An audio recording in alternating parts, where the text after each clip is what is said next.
I'm laughing because Judge Phillips says that she finds it humorous that I use a gavel while she does not. Speaking of Judge Phillips, would you kindly take the roll and see who's here and see if we have a quorum, please? Melody Baker, is she coming? She is coming, I believe. Okay. Ken Gruley, Here. Len Lenahan, Here. Amanda Lowe, here. Come, Kenny. Candace Morrison, she's not on, is she? Carrie Phillips, here. Jeffrey Stone, Here. Marcel Suarez Pinheiro. Here. All right. I see Candace walking down the hall. And Was that Candace? Good. Candace is... Hi. Hi, Colleen. oh, she is. Okay. Hi, Candace. Candace Morrison, here. And actually, Melody, I think, is at a conference and may need to miss this meeting, so... Well, we still have a quorum. I think, Yes, all right, very, very well, thank you. Well, hello, everyone, and thanks for being on time. I'll give you a little quick rundown of the meeting. The main highlight is to welcome back in our midst our former chair and longtime trustee, Denise Wilson, and we'll have more on that in a second, but that's on top of mind. Delighted to have you here. This meeting we'll be honoring Denise and hearing from her, and we will then have our business meeting. We have an ASC presentation, not a presentation, but a little report out of the Budget Committee on the ASC financials and status right now. We will be having an executive committee toward the end of the meeting, but I don't expect it to be long, nor do I expect it to take any formal action. And overall, I think this meeting will generally be on the briefer side. We don't have an extensive agenda, so just wanted to warm people up to that extent. If we may, and for everyone's benefit and for Denise's recollection, just go around the room and identify ourselves. Kelly, say good morning and hello and who you are and so forth. Kelly Lapiana, Assistant to the Board of Trustees. Bob Jamoni, Information Technology. Ryan Noble, IT. Neil McCallum, former student trustee. Paul Daniel, Finance and Facilities. Kathy Glasgow, AVP of Fire. Adrian Moran, Interim AVP of Academic Affairs. Arda Plana, Comptroller. Eric Nealon's Vice President. Karen Krasinski, Workforce. Jerome Williams, Marketing. Colleen Reedy, VP of Workforce Development, overseeing student affairs as well. Mike Brown, Marketing and Communications. Connie Quinn, Math Professor, College Senate Chair. Carrie Cannon, Executive Dean of Health Sciences. Miriam Parkey, Coordinator of Center for Professional Development. All right, and I'm Jeff Stone, Board Chair. Carrie Phillips, Secretary. Candace Morrison, Trustee. Ken Crewley, Trustee. Marcel Suarez, Student Trustee. Len Lenahan, Board of Trustees. Amanda Lowe, Trustee. I am the guy officer in charge. Denise Wilson. Yeah, yeah. All right, well, thanks everyone, as always. I think I'd like to start immediately with talking about Denise. Really just a beloved figure in the history of our community college. Someone whom I was delighted and privileged to serve under as a trustee when Denise was our vice chair in 2018 and 19 when I joined the board, and as chair during the very tough years of the college and the community, 2022.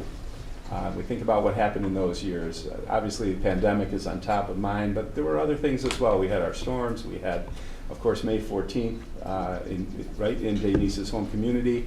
And there were just so many things that Denise handled with dignity and aplomb and effectiveness as we navigated through transition and leadership and all sorts of challenges in terms of, particularly with respect to the pandemic. I don't think any prior chair has ever had to deal with something so dramatic in terms of its impact on our college, our students, our finances, our community, our lives.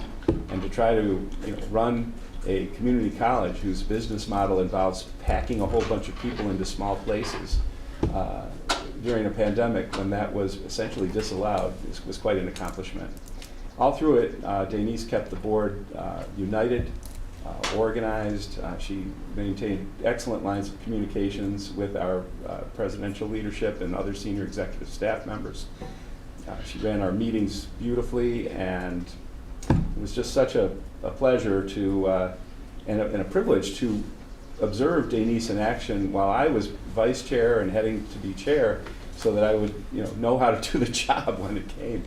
So Denise reached the end of her term. I think it was 7 years that you served on our board, and last fall, and has now come back for an overdue moment of recognition and appreciation. So we're delighted. We love you, and we're so glad that you're here with us this morning. I think I will start, shall I, with a statement or from... Let's do the students, Student and then trustees, we'll come okay. back to that one, absolutely. Yes. Was it Ken? Did I hear the name properly? Neil. Neil, okay. Dr. Sagai, why don't you start and let us Sure. know, I think with your student-centric focus at board meetings, you once again have set that up in that way, and why don't you start with that? I have a statement from Andy Sacco as well, and then some personal remarks. Absolutely. Thank you so much, Chair Stone. And as everyone know, I speak from the heart, so forgive me if I'm a little bit emotional, but I do want to say thank you. No, thank you. I think one of the things that came really clear to me as I started the college, I met Denise at an event at the college, and she just happened to sit with me, and that was my first interaction with her. As we were talking, I was telling her, I promise you, we're going to serve our students right, and we're going to do it right. And she said, I'm going to hold you to that. And then a couple of years later, she said, you did your promise, you did deliver what you say you were going to say to me. So that's our first interaction. But what I do know and want to recognize is that it's always been about students. It's always putting the students, but more importantly, challenging the college to make sure that we were accountable for the work that we are doing or were doing for our students, and really questioning us to make sure that we were really answering the difficult questions. Sometimes that was difficult, certainly for us, but we were being asked by Denise to really look in deep. Part of that, really, I believe, is that the lived testimony that Denise had with her own, right? It's not a textbook. It's not something that was the theory-based, but it was more about the testimony, the lived testimony that I know she had experienced growing up in the community. And so I think one of the ways that I think was an example is I know you graduated many students, and I think, as you all know, we have our graduation coming. That is when you see our student story. It's not just about the academic, but it's the lived experience that our students endure, and you are an example of that. And I think the commitment that you had for our students and for our college, but broadly for the larger community. And the way to do that is really through our student trustees. So we were honored, to bring a couple of our former student trustees. They are doing awesome things in the community. So I'm going to let Marcellus talk a little bit about that, and then introduce our former student trustee to say a few things to you. Yeah, so we're here with Albert, the only one that I know personally in person, because he was here. He was the student trustee before Travis and me. Neil and Rebecca, yes, right? Yes. Yeah. And what I have to say about it is I'm very glad that I had this small time with you. It was just barely 1 year, and I'm honored to work with somebody that is like very passionate about the college and very committed to make the difference in the students' lives. So thank you very much for being like a very good example for us. Thank you. Let's start with Albert. Good morning, everyone. Can everyone hear me? Good morning, yes. All right. I must say it's good to see so many familiar faces. Len, Jeff, Marcel, and so many others. When I became a student trustee, there's been a bit of a learning curve, to say the least. Contact with my predecessor was limited, so I was left on my own devices to see how to best serve the student year community. During my tenure, we faced obstacles such as finding a new president, navigating through COVID-19 pandemic, and even personal tragedy. While we didn't always agree on methods, I never questioned Denise's steadfast dedication to the students of senior year. Denise, I want to thank you for your dedication to the senior year community. It was a pleasure working with you, and I wish you good luck in all your future endeavors. Thank you, Albert. Thank you everyone for their time. Thank you. Rebecca? Hello, everyone. Hello. I spent a lot of time thinking about working with Denise. I took over from Neil, and it was amazing to see a woman in such a powerful role and just such a great role model for the female students. It was wonderful to work with you, and it was amazing to see somebody come in and really say that they were going to be a champion of the students and stick to that. Be passionate and be set before too. It was a pleasure working with you. Very thankful for the time that ECC had with you, and I know that whatever you do next, it will also be just as good. Thank you so much, and thank you for always thinking of the students first. We really appreciate that. Thank you. Thank you, Rebecca. Neil? Alrighty. Yeah, so my name's Neil. I'm a former student trustee and also a former student government association president before they split those roles. And my time on the board actually started just when I think Denise's time started. It was right around 2016, 2017. And I can say that Denise is, a champion of the students. I know that's kind of cliche, but there's people who are at some of the committees, and there's some people who are at all the committees. And Denise was at the committees that matter. I think that she's one of my secret personal heroes. I've seen her on Facebook advocating for neighbors' grass being too long and how that affects the community, all the way up to the most important of issues. And honestly, it's something that I really do respect. Denise is someone who offered me supports and really treated the students like a family. So when I graduated ECC, I went to UB, studied business, and then I went on and got my master's degree. And throughout all this time, all these hard times, I always remembered thinking back about the support that I had here at the board at ECC. I spent 3 years here. I really enjoyed every minute of it, and especially coming to these types of things. So when I was asked to come and say some words about it, I was honored. More my pleasure. Denise, we all love you. We really thank you for everything you've done for us, and we can't wait to see what you're going to do for our community and everyone else. Hey, we're going to do it together, okay? That's great. And in part, so we wanted to also, the student, on behalf of the students, we have something little for you. Something little. There you are. I'm hugging you again. I'm so proud of you. And you gotta open it though. Okay. You can't take it home and open it at home.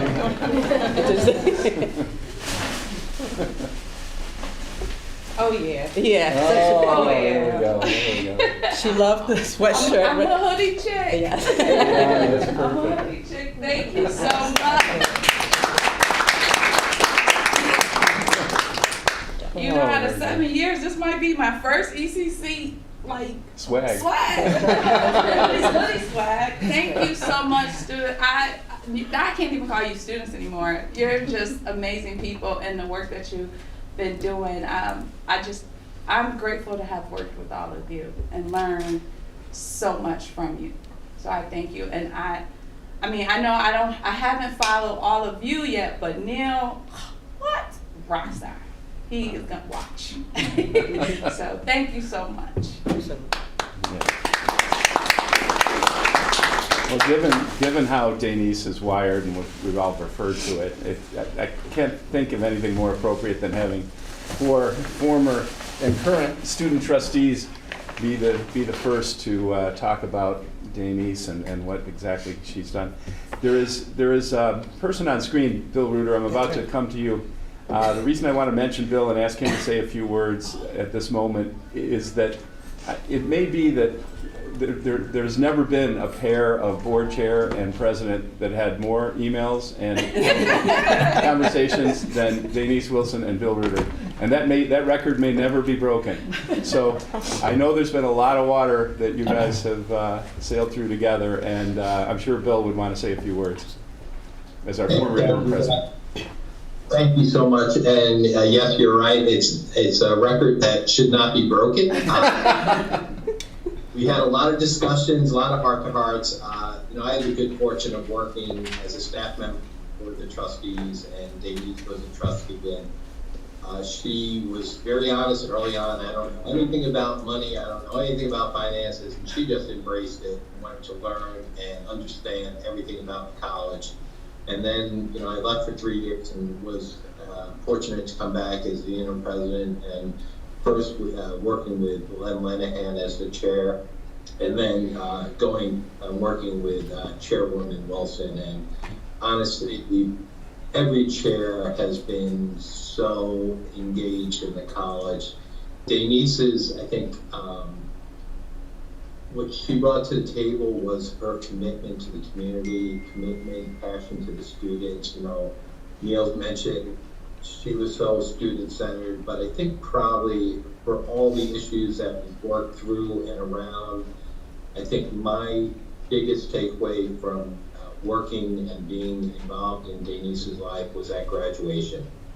To see her face light up when her babies crossed the finish. Yeah. She brought so many of her babies to ECC, and it wasn't because it was an easy place to get to or get into. It was because she believed in ECC and what our mission was and how we served our students. And so she took her role as trustee, but her role as a community member so seriously. So Denise, I wish I could be there in person to give a hug, but I'll give a hug on screen. And thank you for everything you've done. And I'm always there for you.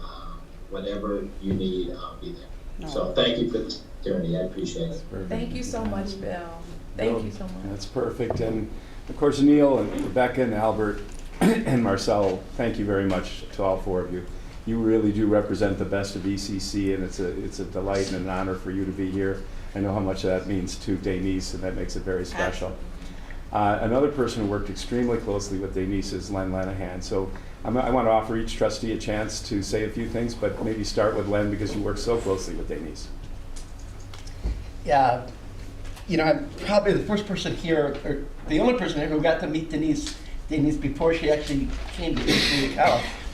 Denise, if you recall, she was going over to see Barack Obama, former president, and we happened to meet coincidentally at Democratic headquarters, and she came in with Kathy Callan, who used to work for me at headquarters as executive director, and she was working in a not-for-profit with Denise. And I remember Kathy saying, remember this woman because you're going to see a whole lot more of her in the future.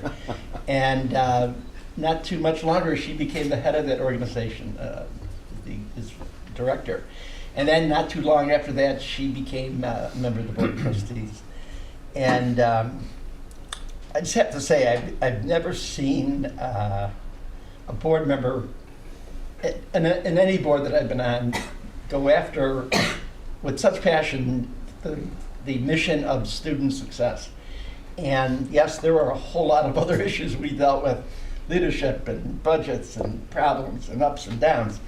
But there was no question, as I think Albert and the others said, and it's great to see Albert today, that she was focused on making sure that the kids that went to that college got what they needed. And if she had to rile some feathers, if she had to make a few people uncomfortable at times, she did it because it needed to be done to complete the mission. And yeah, there were ups and downs, all kinds of things that happened during that tenure, but she was steadfast with just commitment, love of the students, not just support, but I've never seen a person so dedicated to a role on a board to make sure that it would be successful. So, Denise, there's not much I can say. I love you. I love you. You're just the best. I love you. Okay, beautiful. Thank you. Amanda? Oh, so many things. So many things. I am just so honored to have met you and worked with you. I know we had a short year together, but I remember our first conversation when we connected, and you said, "Welcome to the board. There's a huge deficit," and she said, "But we're gonna get through it." And one of the the most gracious thing and wonderful things about Denise that I remember is every conversation, whether it was a happy conversation, a sad conversation, a really tough conversation, she's always saying, what's the right thing to do? We have to do what's right. And that was unwavering throughout her entire tenure. We have to do the right thing. We have to do what's right. And I was thinking last night about some terms that I would use to describe Denise's chairmanship. And it was fairness, equity, passion, and grace. And it's very hard to find all of those characteristics in one human being, and we were so lucky to have you. Thank you. Amen. Thank Amen. you. Thank you. Marcel, anything you want to add beyond what you've already said, or? I'm not really good with words. We know your heart. Yes, And you yes. spoke beautifully earlier. Thanks, Ken. Well, obviously, we've never met. I've read all about you. I've read so much from you.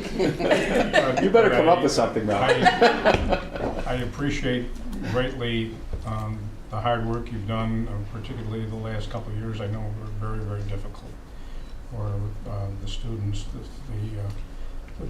staff members, and everyone else. And you've got the place running and kept it running in the hardest of times. So much appreciation for that, and I hope to emulate your activity. Well, I would just like to say that the idea of students first and being student-centered and keeping that as the North Star for the time on the board is definitely an inspiration and something that I hope to, in some small way, carry on your legacy of. And I think I've said this in our conversations about curriculum committees, that if I can help to carry on that legacy of what you started, then that would be an absolute honor. So thank you for setting that as a North Star for the board, and thank you for your service to the community, to the students, and I hope to be able to carry that on for you. Thank you. Thank you. Karen?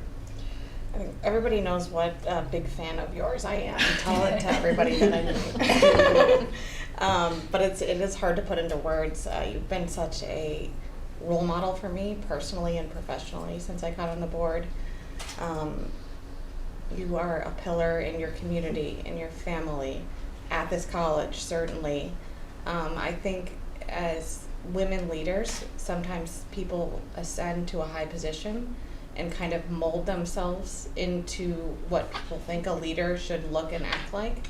And you never did that. You were yourself, and everybody benefited from that. You lead with your heart. You have endless integrity, and you work hard, and you get it done. And we're gonna miss you. Thanks, Karen. And I just would mention Melody Baker, our vice chair, is not able to be here today, but she is a wonderful admirer and friend of yours, and I'm sure that you know in your heart just how much Melody has valued your leadership in her time on the board, and now she's following the leadership positions as you did. So I don't know what I can add to these wonderful comments other than to say I could not have been more grateful to follow in the footsteps as vice chair and then as chair here on the board. And I just wish to pledge to you that all the sentiments that you've heard from the board members and from others in the room will remain our touchstone as long as we're on the board. I know that from being in so many meetings and discussions with the folks at this table. We do have a lot of things that we deal with, and you experienced all of them. But we always the touchstone, the North Star, as Carrie said, was the student aspect of this, and I believe that as long as we keep that front and center, which we all pledge to do, largely as a result of your inspiration and leadership, we will be fine. We'll be able to navigate through whatever comes our way. So God bless you, Denise. I know that you not only performed so admirably, but did so with a very sad family situation when you lost your son. And God bless Sean. We wanted to give you some flowers in response to your the occasion, and let you know that we are giving you this certificate of appreciation on behalf of the Board of Trustees and in appreciation of your many years of service as a trustee, your hard work and dedication, and your contributions particularly to the success of our students, we, the SUNY Erie Board of Trustees, are making a donation in your honor to the SUNY Erie Sean Wilson Scholarship Fund. Thank you. God bless Sean and God bless you. Thank you so much. Andy Sacco. Yeah, there was one quick, before I turn it over to you, I'll just, Andy Sacco was not able to be here, but again, someone with whom you had many conversations. And I will, he just mentions that he's sorry he's not able to join the board meeting due to a NICET executive committee meeting. And they're dealing still, as you know, with the New York State budget situation, which affects all of us. So he won't be able to slip out and join, but he wanted me to express the following sentiments. On behalf of the FFECC and President Andrew Sacco, first, thank you for your service, Denise, to the college, our students, and the community. Thank you for your support and your leadership during one of the most challenging times at our institution. Enjoy the next chapter of your life. Start here, go anywhere. The floor is yours, my dear. Oh my. I am completely overwhelmed right now by all of your kind words and this energy. You do not give this many years to something without it becoming a part of you. And I know most of you have far longer time here at this college than I do, but it has literally been a part of my life and a welcome part of my life. You guys know how I get down, so the tears may come. I was thinking about Danish, just write something down so that you can stay focused, but you know I can't do that. I just cannot. I want to thank each and every one of you for being a part of this journey. I remember meeting Lynn. That was for my birthday, mind you, so I'll never ever forget that. But I remember meeting Lynn, and then knowing once I got on the board that he would kind of help and coach and mentor me. And Lynn, you have been just God sent for me. So I want to just thank you so much in so many different ways, and all of you. Bill, from that, I don't know what I'm doing. Why did they put me as the chair of this finance committee? But please teach me everything. Teach me what I need to know. Even I remember a time where I got my hand slapped at a board meeting because Bill and I decided something didn't need to be on the agenda anymore. We took it off, and they were like, "No, you can't take it off." And I looked at Bill like, "What the heck did you just get me into?" But but it was great. And this, you guys know, and I've said this before, from where I come from and what I see around me, I know that the only way for the individuals that I love, this underserved, underrepresented community, the individuals that I see day in and day out, the key out is education. The key out. There is no way that I would have been able to be looked at for something like this without my education and my professional, or I don't know, achieve, whatever. But if we leave them behind, we don't just leave them behind, we leave their children behind, their children's children behind, we leave generations behind. So that's what woke me up every morning, made me take 8 o'clock and weekend calls, made my husband say, "Is that ECC?" Is that ECC? And I hope that you know that there was never a time that I acted self-servingly. There was never a time that I didn't put you, all of you, first. And there was never once a time that I didn't put the students first. So I just want to thank you for this opportunity, for this journey. I have learned so much. I have grown so much, and I plan to give so much more from this day. So thank you, Jeffrey. I am you're just dope. So continue to be amazing. You continue to be and just. I told Jeff one of the first times I met, I said, "Are you a judge? Do you need to be a judge or something?" The gavel. And now he has his gavel. Very good. I do like the gavel. And to Dr. Sagai Adia, I remember that day. I remember it was at a scholarships dinner, and she was telling me about Northland, and she said, "If you give me a chance, you'll see what I can do." And she did it, Northland, day and night. And I remember a conversation not too long ago. She said, "If you give me a chance, you'll see what I can do." So, sis, rock it. You got your chance. Do what you do. Do what you're supposed to do.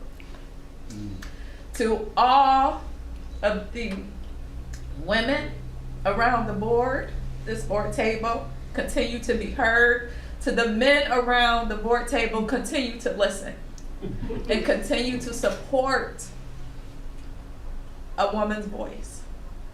You did that, and it meant everything. And it means everything to women who are in positions of leadership. So I say all that to say thank you.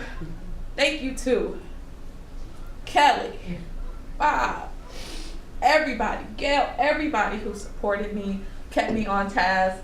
That piece of my life is missing right now because I'm all over the place. But thank you so much. I love you all. I miss you dearly, and I'm never too far away. So thank you. That's a great thing.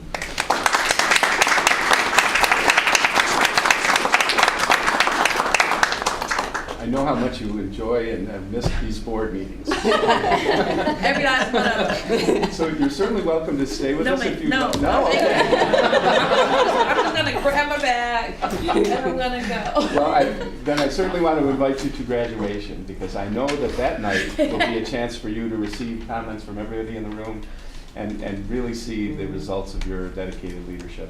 So I hope to see you that night, and delighted to be here this morning with you to see you listen to the words that you've heard today. Thank you so great. much. Thank you. Can I get a picture? Yeah, of course. Actually, can I get a picture with everybody if you don't mind? Sure. I have my first graduation picture with the board, so this is my last picture. We'll get a picture with the board, and let's all fill in behind. Yes, come on. I'm sorry. Anyone who wants. Leo, come on over here. The board first. Get over here. No, come on. Just come on. Jerome, where do you want us, brother? Right there is good. Okay. Hold on 1 second. I know I'm all pink and stuff now, but that's okay. Yeah, you get in the back. You're great. Ready? Thank you so much. If everyone could just fill in for one, let's have a group picture. A group picture. There we go. Anyone who wants to, come on. Groupie, come on, guys.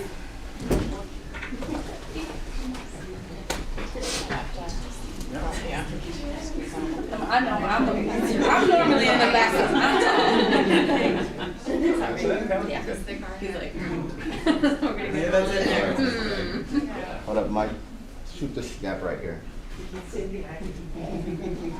people in the back trying to hide, I know that. Right. Look okay. How we doing? Do you guys want to be seen or not? Up here, ladies. Up here. Circle right there. Go in front of him. Yeah. Come on over. Wonderful. Here we go.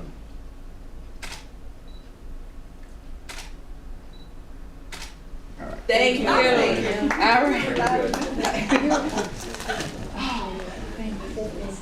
Thanks, everybody. Great. We'll be in touch. Okay.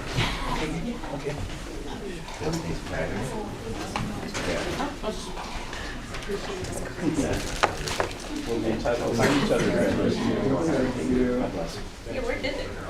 Bye. Bye, everybody. Bye. Bye, Denise. Hey. Whew. They could also log out if they needed to, the students. What's that? The students could also log out if they needed to. Oh, sure, yes. All right, well, Neil, Rebecca, Albert, Marcel, you have to stay. And you guys are certainly welcome to join us, but if you care to log out, that's fine. Albert, so great to see you. It was a delight to work with you directly on the board, and to meet Rebecca and Neil this morning was a pleasure. So Thank you. thank you for your Thank you so part of much. this morning's ceremony. Thank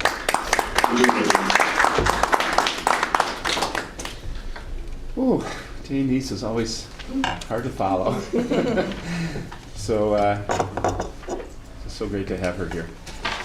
We did our roll call, and we called the meeting to order at 9 o'clock, and we had our recognition of Denise. So as far as the consent agenda, it's brief this morning. It's just the approval of our minutes from our March 30th most recent Board of Trustees meeting. They've been distributed. Do I have a motion to approve?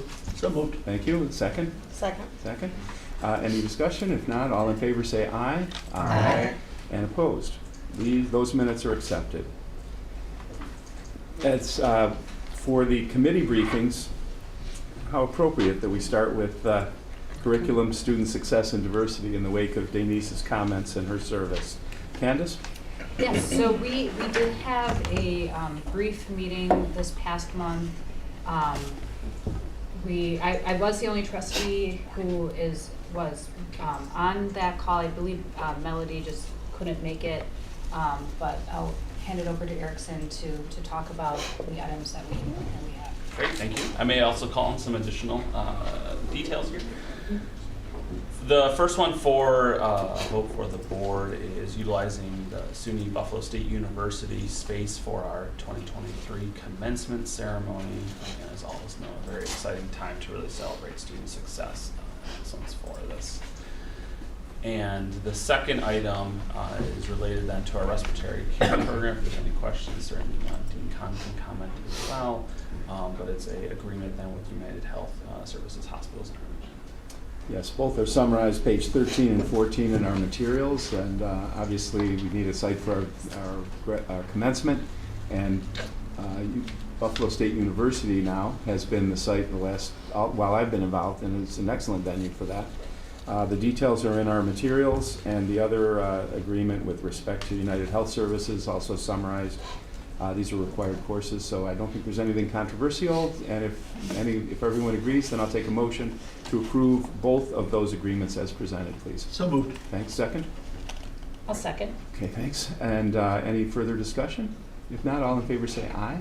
Aye. And opposed? Those two documents are approved as presented.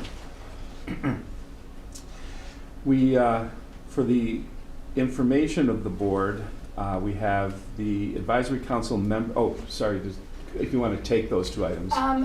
No, these two items, well, we didn't have much of a discussion again because the meeting was lightly attended last time. I don't know, Erickson, if you have anything on the first item there. Yeah, like as we highlighted, this is more for the board's information, reflecting then our advisory council. And as you can see on the supplemental pages, just a wealth of different industries. And I think it's, again, really synergistic with the mission of the institution of how it is that then we're meeting our local workforce and regional needs in terms of employment and business. Yep. And we can see that certainly having the input of multiple individuals across a number of different divisions is really paramount for our ability to get a pulse on where workforce needs are. And this is a reflection of those new committees, or our current status of members.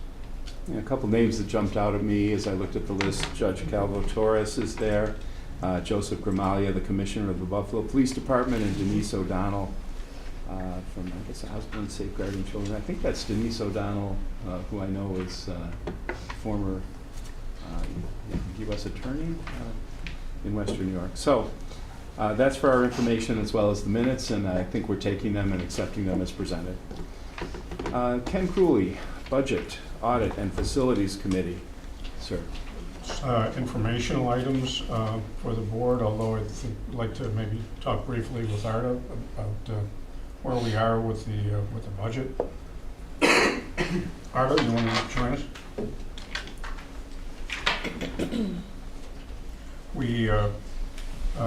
still awaiting action from Albany. It looks like, the end of this week, next week, Lenny?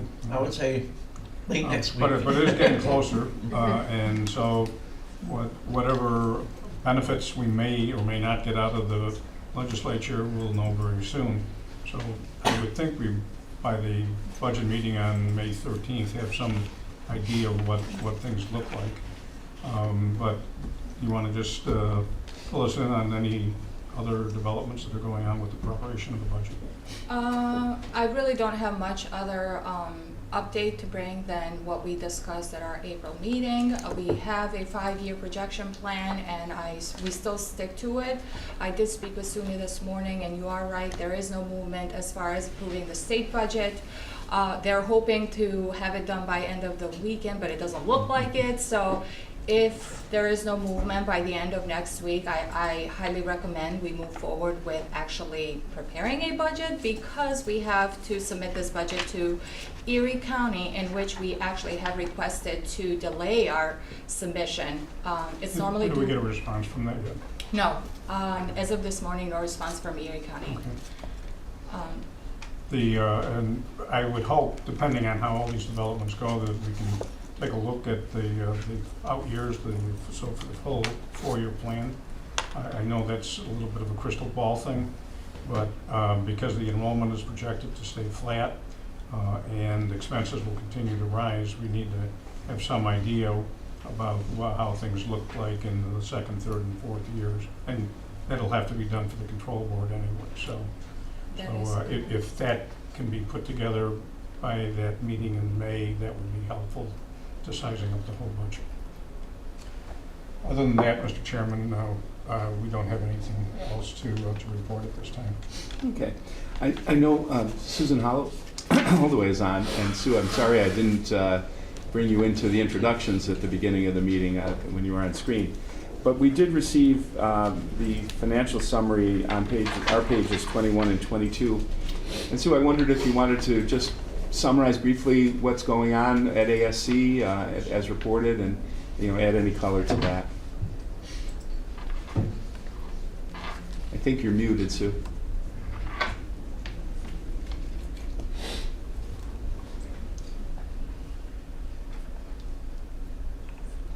By now. Yes, good. Okay. Good morning, everybody. Good morning. This is our quarterly report that we are required to give to the Budget Audit Facilities Committee. This is for our 2nd quarter, which there isn't a whole lot of activity in because it's the end of the fall semester and then the beginning of the spring semester. Most notably, the report reflects that we did have to pivot at City Campus with our services of childcare and food service. Food service had to start operating out of the small restricted concession stand at the Flickinger Center, as opposed to operating a full cafeteria, but we are providing some food service for the City Campus students. And then our child care center, our director and just a couple of our staff went over to the North Center, and we had some of our student parents who actually did transfer their children over to the North Center. They were able to get their classes over at North. Through year to date, compared to budget, we're doing slightly better, about $17,000 better than our year to date projected loss. Other than that, bookstore sales did also see a decline, as it seemed that, especially at City Campus, even though they were providing delivery service, the book orders were significantly down.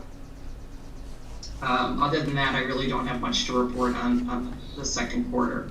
Okay, thanks. And we know everything has been affected by the city post office closing, so that we'll have to bear that in mind as we evaluate this. I had 2 other follow-up items. One was for Len, just to get a sense from your connections in Albany and your work there, what your view of the budget situation is. Are we losing altitude or gaining altitude on anything important to us, and what's the overall outlook? Well, I was in Albany this week and just got back last night. Came back because the state senate was leaving town, so there wasn't going to be a budget passed this week. There's been negotiations going on. I still have a feeling there's a couple issues that are holding things up. Hopefully by the end of next week, which is the end of the month. Actually, May 1st is Monday. So looks like we're going into May, but hopefully not too far. It just doesn't seem to be there's not a lot of energy right now. I think there's obviously negotiations going on. Let's hope something gets done as soon as possible. But I would say probably the end of next week. After they come to agreement, they got to print budget bills. It'll take a couple days. They got to get everybody in the chamber and vote on these things. It's a complex. It's like it's a little chaotic the way it's done. But hopefully it tastes good when it's over. So. My general sense of it is in line with your own in terms of the timing and the logistics of it.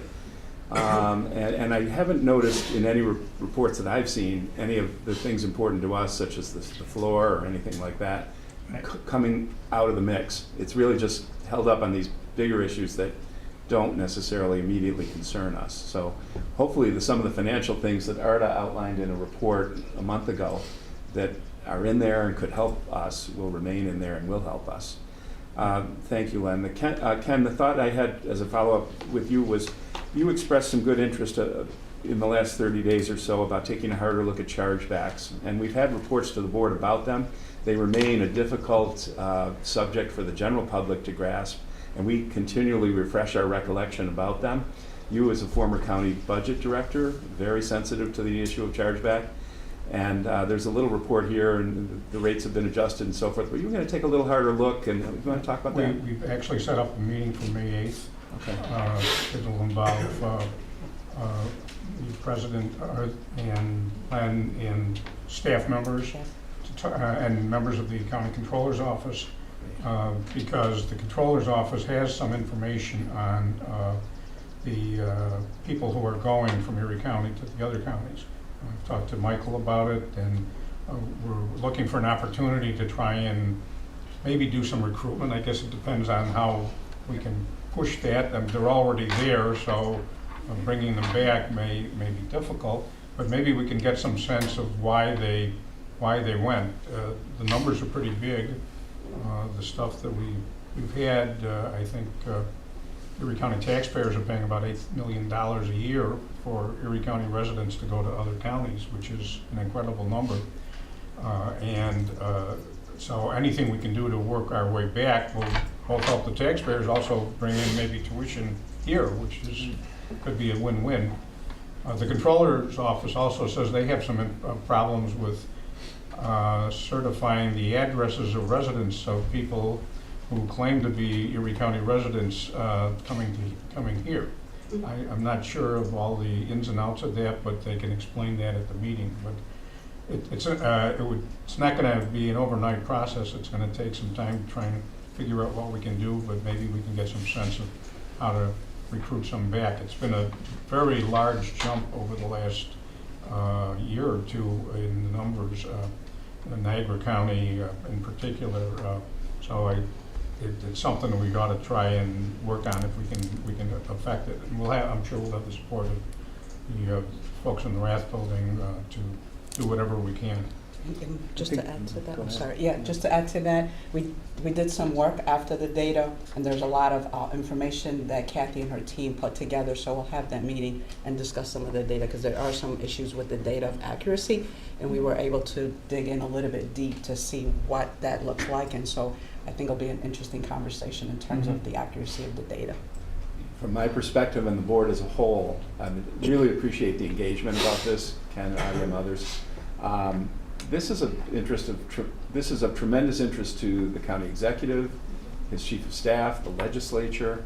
They look at this and say, "Oh my goodness, we have a perfectly good community college here, an excellent community college, and we're paying $8 million so that people can go somewhere else if they live in Erie County."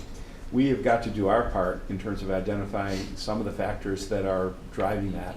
Is it the state of the physical facilities? Is it overnight lodging where students can live on campus that brings them to, I don't know, Jamestown or Genesee or Niagara? that we don't have. What is it? Is it program offerings? And if it is program, we at least control that. We may not build dorms overnight or want to, but we could adjust our programming to say, if people are leaving us to go elsewhere for this, can we offer this or offer it better? So that's how I feel about it. I feel very grateful, Ken, that with your history of engagement for decades over the county budget, its finances, which chargebacks comprise a big part of, that you're on our board now with the ability to focus on this issue and engage and see if we can make progress there.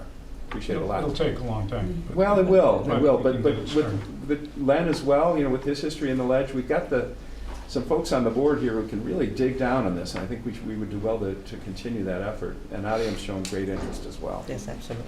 Yeah. All right, well, thanks. I think that moves us then past budget, unless there's any other follow-up. Talent, diversity, equity, and belonging. Amanda. Thank you. So we had our inaugural meeting on April 11th. So we hit the highlights. This is more of a planning session, information gathering session. We talked about the postings for the VP of HR. We talked about considering policy review. Again, this is not a management committee. It is a overall kind of policy committee. Looking at what kind of aging policies that we have that haven't been touched in a while, and then getting that over to the Policy and Governance Committee after a review, and also consider some additional reporting that could be done up to the board to give us some better information to work with. That's great. I'm delighted that your leadership there and to get that committee inaugurated and named and functioning and rolling is wonderful. And there will be things that roll to your committee, obviously, as we get any personnel-related things. We've got our contracts. We've got a number of things that will fall naturally within your jurisdiction, and delighted you're going with that.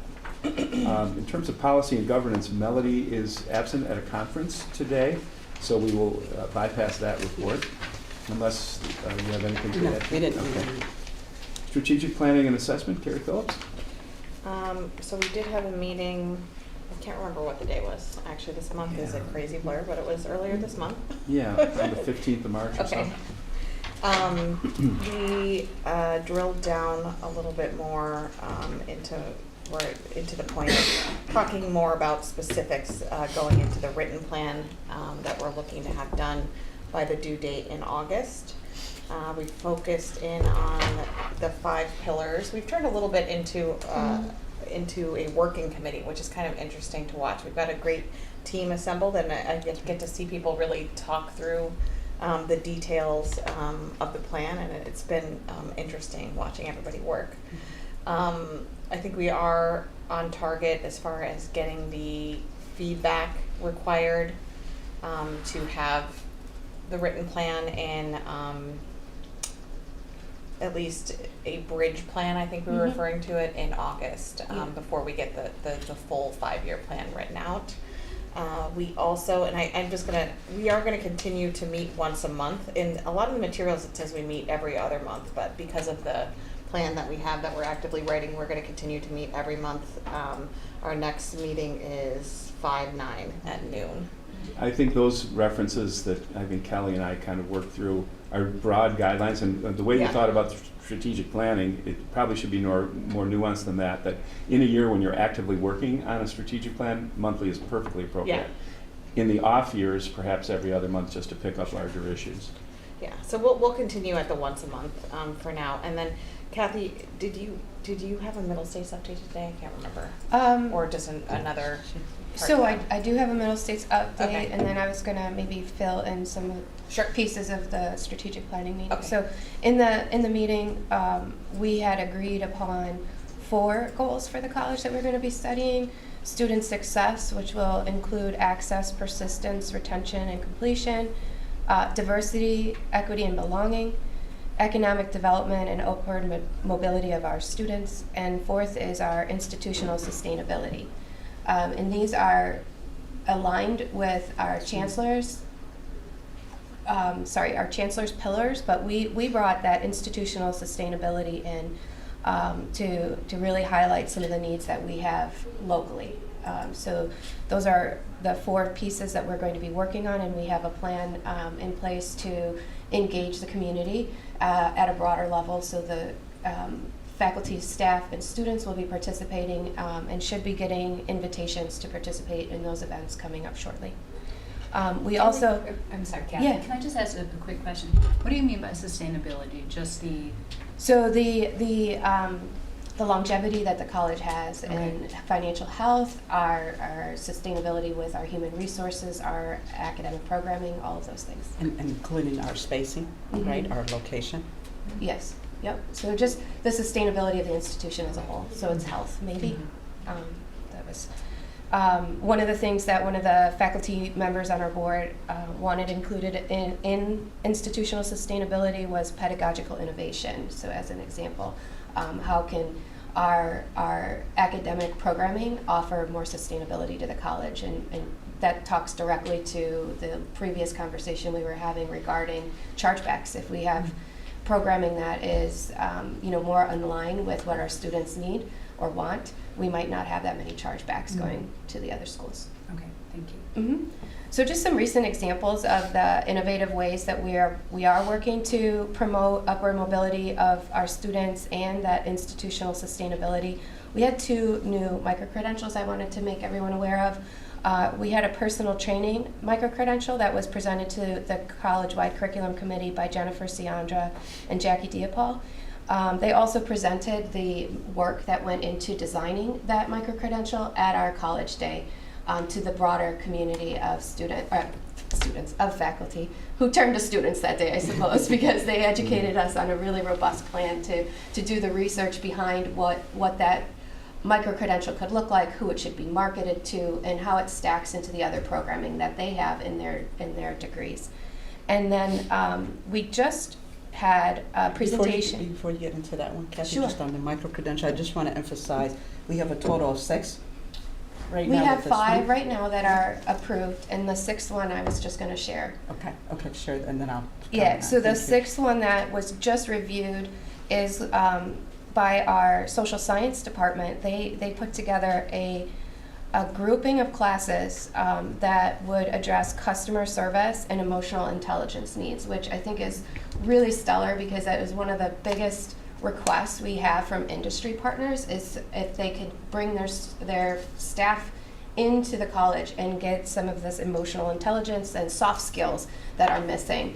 They had an EN 100 in that program, and we've asked them to do which is our college comp. I asked them to consider replacing that with a public speaking course. And so once that gets addressed, that will be our 6th micro-credential in our catalog. And that was presented by Richard Mancuso, and it was a really, really well thought out program that I'm very eager. I think it would allow us to go directly to some of the companies that Colleen's been working with, because this is right up that alley that all of the workforce folks have been asking for. And I think just to add to that, it's really showing our faculty and our department what that model looks like. It's one thing to talk about micro-credential and go to industries and nonprofit, but the model has to be created. And so the 6 micro-credential that we have, they vary by division. That gives, when we go and talk to industry or nonprofit, a model of what that possibility looks like, and then we could do a customized. So I think for us, we needed to take our time to really build the model. I know Trustee Lynn, we talked a little bit about making sure that we're staying on this micro-credential, but it was important for us to do it right, but have models so that when we are presenting it to the faculty, they could go in turn and use those models to create specifically by division, and then our team and workforce could go and introduce that and give the industry partner a model of what the possibility could look like to make sure that we're answering their needs. Yes, and then just 2 other ways in which the college is already supporting these goals that we've outlined. We recently had a relationship that Colleen Reedy had in place. She came and asked for a very quick turnaround on a grant proposal to be written, and we were happy to announce today that the Erie County Healthcare Careers Program has awarded SUNY Erie $800,000 for our healthcare students. This is for students who have hardships in either their financial aid for tuition, childcare. What else did we have in there, Colleen? Yeah, Colleen. Child care, student support, emergency situation. Yes, emergency. Really, really substantial. So we have you know, the ability to help up to 300 probably individual students with financial burdens that they'll have throughout the summer semester and fall.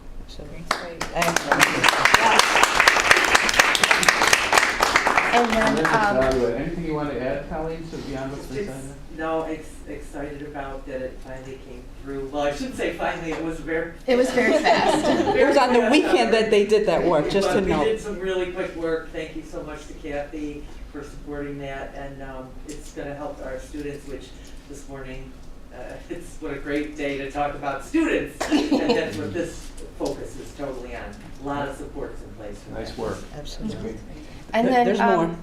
One more. Yes. So our Perkins grant allotment this year was increased by $200,000 for the first time in 5 years. We have over $1 million award, and this is due largely in part to the data work that's been done at the college, and that is everybody who touches student data, right? Like everybody owns data at the college, are inputting things regarding student financial positions, their grades. Anyone who touched student data really contributed to this as we were cleaning up our reports, which allowed us to get $200,000 extra towards our Perkins. So thank you, everybody. Is that $1 million? Is that $1 million for the month? Just for the month, we got $1 million. I just want to point that out. That's $1 million. So let's take a moment there. Can you keep talking? That's right. That's right. Well, yeah, so my next Middle States report, so Middle States is due on January 5th, or July 5th. So we're working steadily on that new report. But we also got notification that because we were during COVID and it was a virtual visit, they will be coming sometime between May and September to ensure that all 3 campuses do truly exist.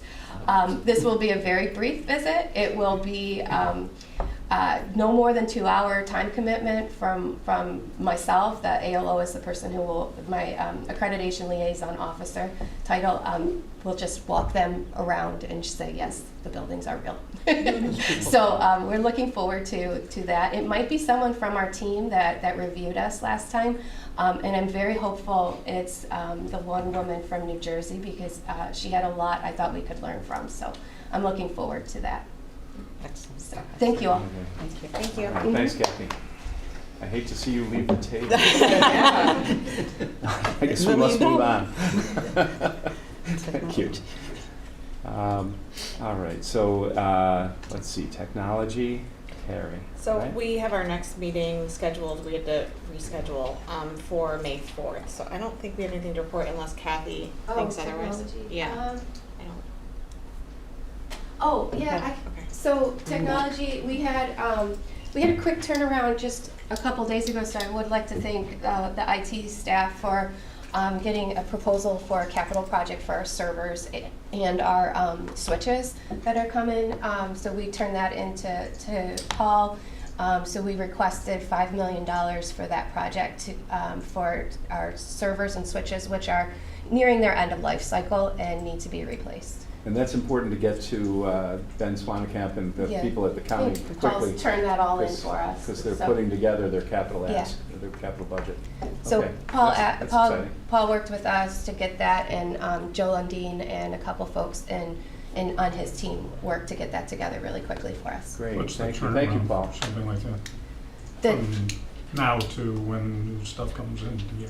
So, no timeline I don't, because equipment has been hard to get lately, but we had originally in our plan a 3-year from start to finish, because we were going to stage things based on the campus and the age of the equipment. At this time, we decided, because of the opportunity, we tried to stage it and kind of replace it all at once, because some of the equipment is going to age out, and service on that equipment expires in October of 23, leaving vulnerability for the college. So we're hopeful that we get that. Now, Kathy, is that, you mentioned $5 million, is that the county share, which is to be matched by the state? Paul might be able to speak to that better. Or is it $5 million total, 2.5 by the county? It was $5 million as total, so 2.5 county, 2.5 state. Okay. And as you may recall, the county was in position to fund us under the capital budget $3 million last year, which got taken off the table as we were undergoing the discussion about which way we were going on the ERP system.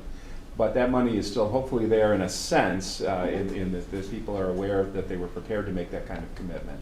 So hopefully we've been able to translate something that maybe wasn't going to be needed to something that will be needed. Yes. So that's important. And I think there was another one that IT was involved in with security for the camera system. So yeah, that's bondable and that's fine. That's capital. And Ken, to your question on timing, I think, as I understand it, this would be the ask that would manifest itself in the August capital budget at the county level and would result in being bonded in 2024, and then the funds would flow from there. Kathy, can you just talk a little bit about the direction that we're getting with our consulting partners regarding our security, making sure that our system is secure, please? Yeah, so we over the past 2 weeks, we've been working with Huron more in depth on security features of Workday in general, and some normal practice that we really need to address in terms of security of our other tenants. So we work in a tenant called production on a daily basis, which everyone has access to based on their security rights. And then we have other tenants where we do testing and any sort of new academic program that we might be building. All of those things get done in a different tenant. Through an audit of that, we found that we never really locked that access to those tenants down after production was completed. So we've gone through that audit, we've looked at the list of people who have access to it, and we've developed new kind of policy guidelines as to how access is granted to those tenants, and any proxy rights that people might have to do testing have been returned to what is standard information security practice. The college had unfortunately kind of lost our security advisor suddenly in the past 2 years, and those things may have been lost in translation along the way, but Huron, doing their due diligence on the system, has found that this is really the next step to a mature system. Thank you. Thank you for your continuing engagement on the IT front. Are we set? Yeah. Okay. Thanks, Gary. And we're taking the minutes of March 2nd as presented. Marketing, Lynn Lenahan.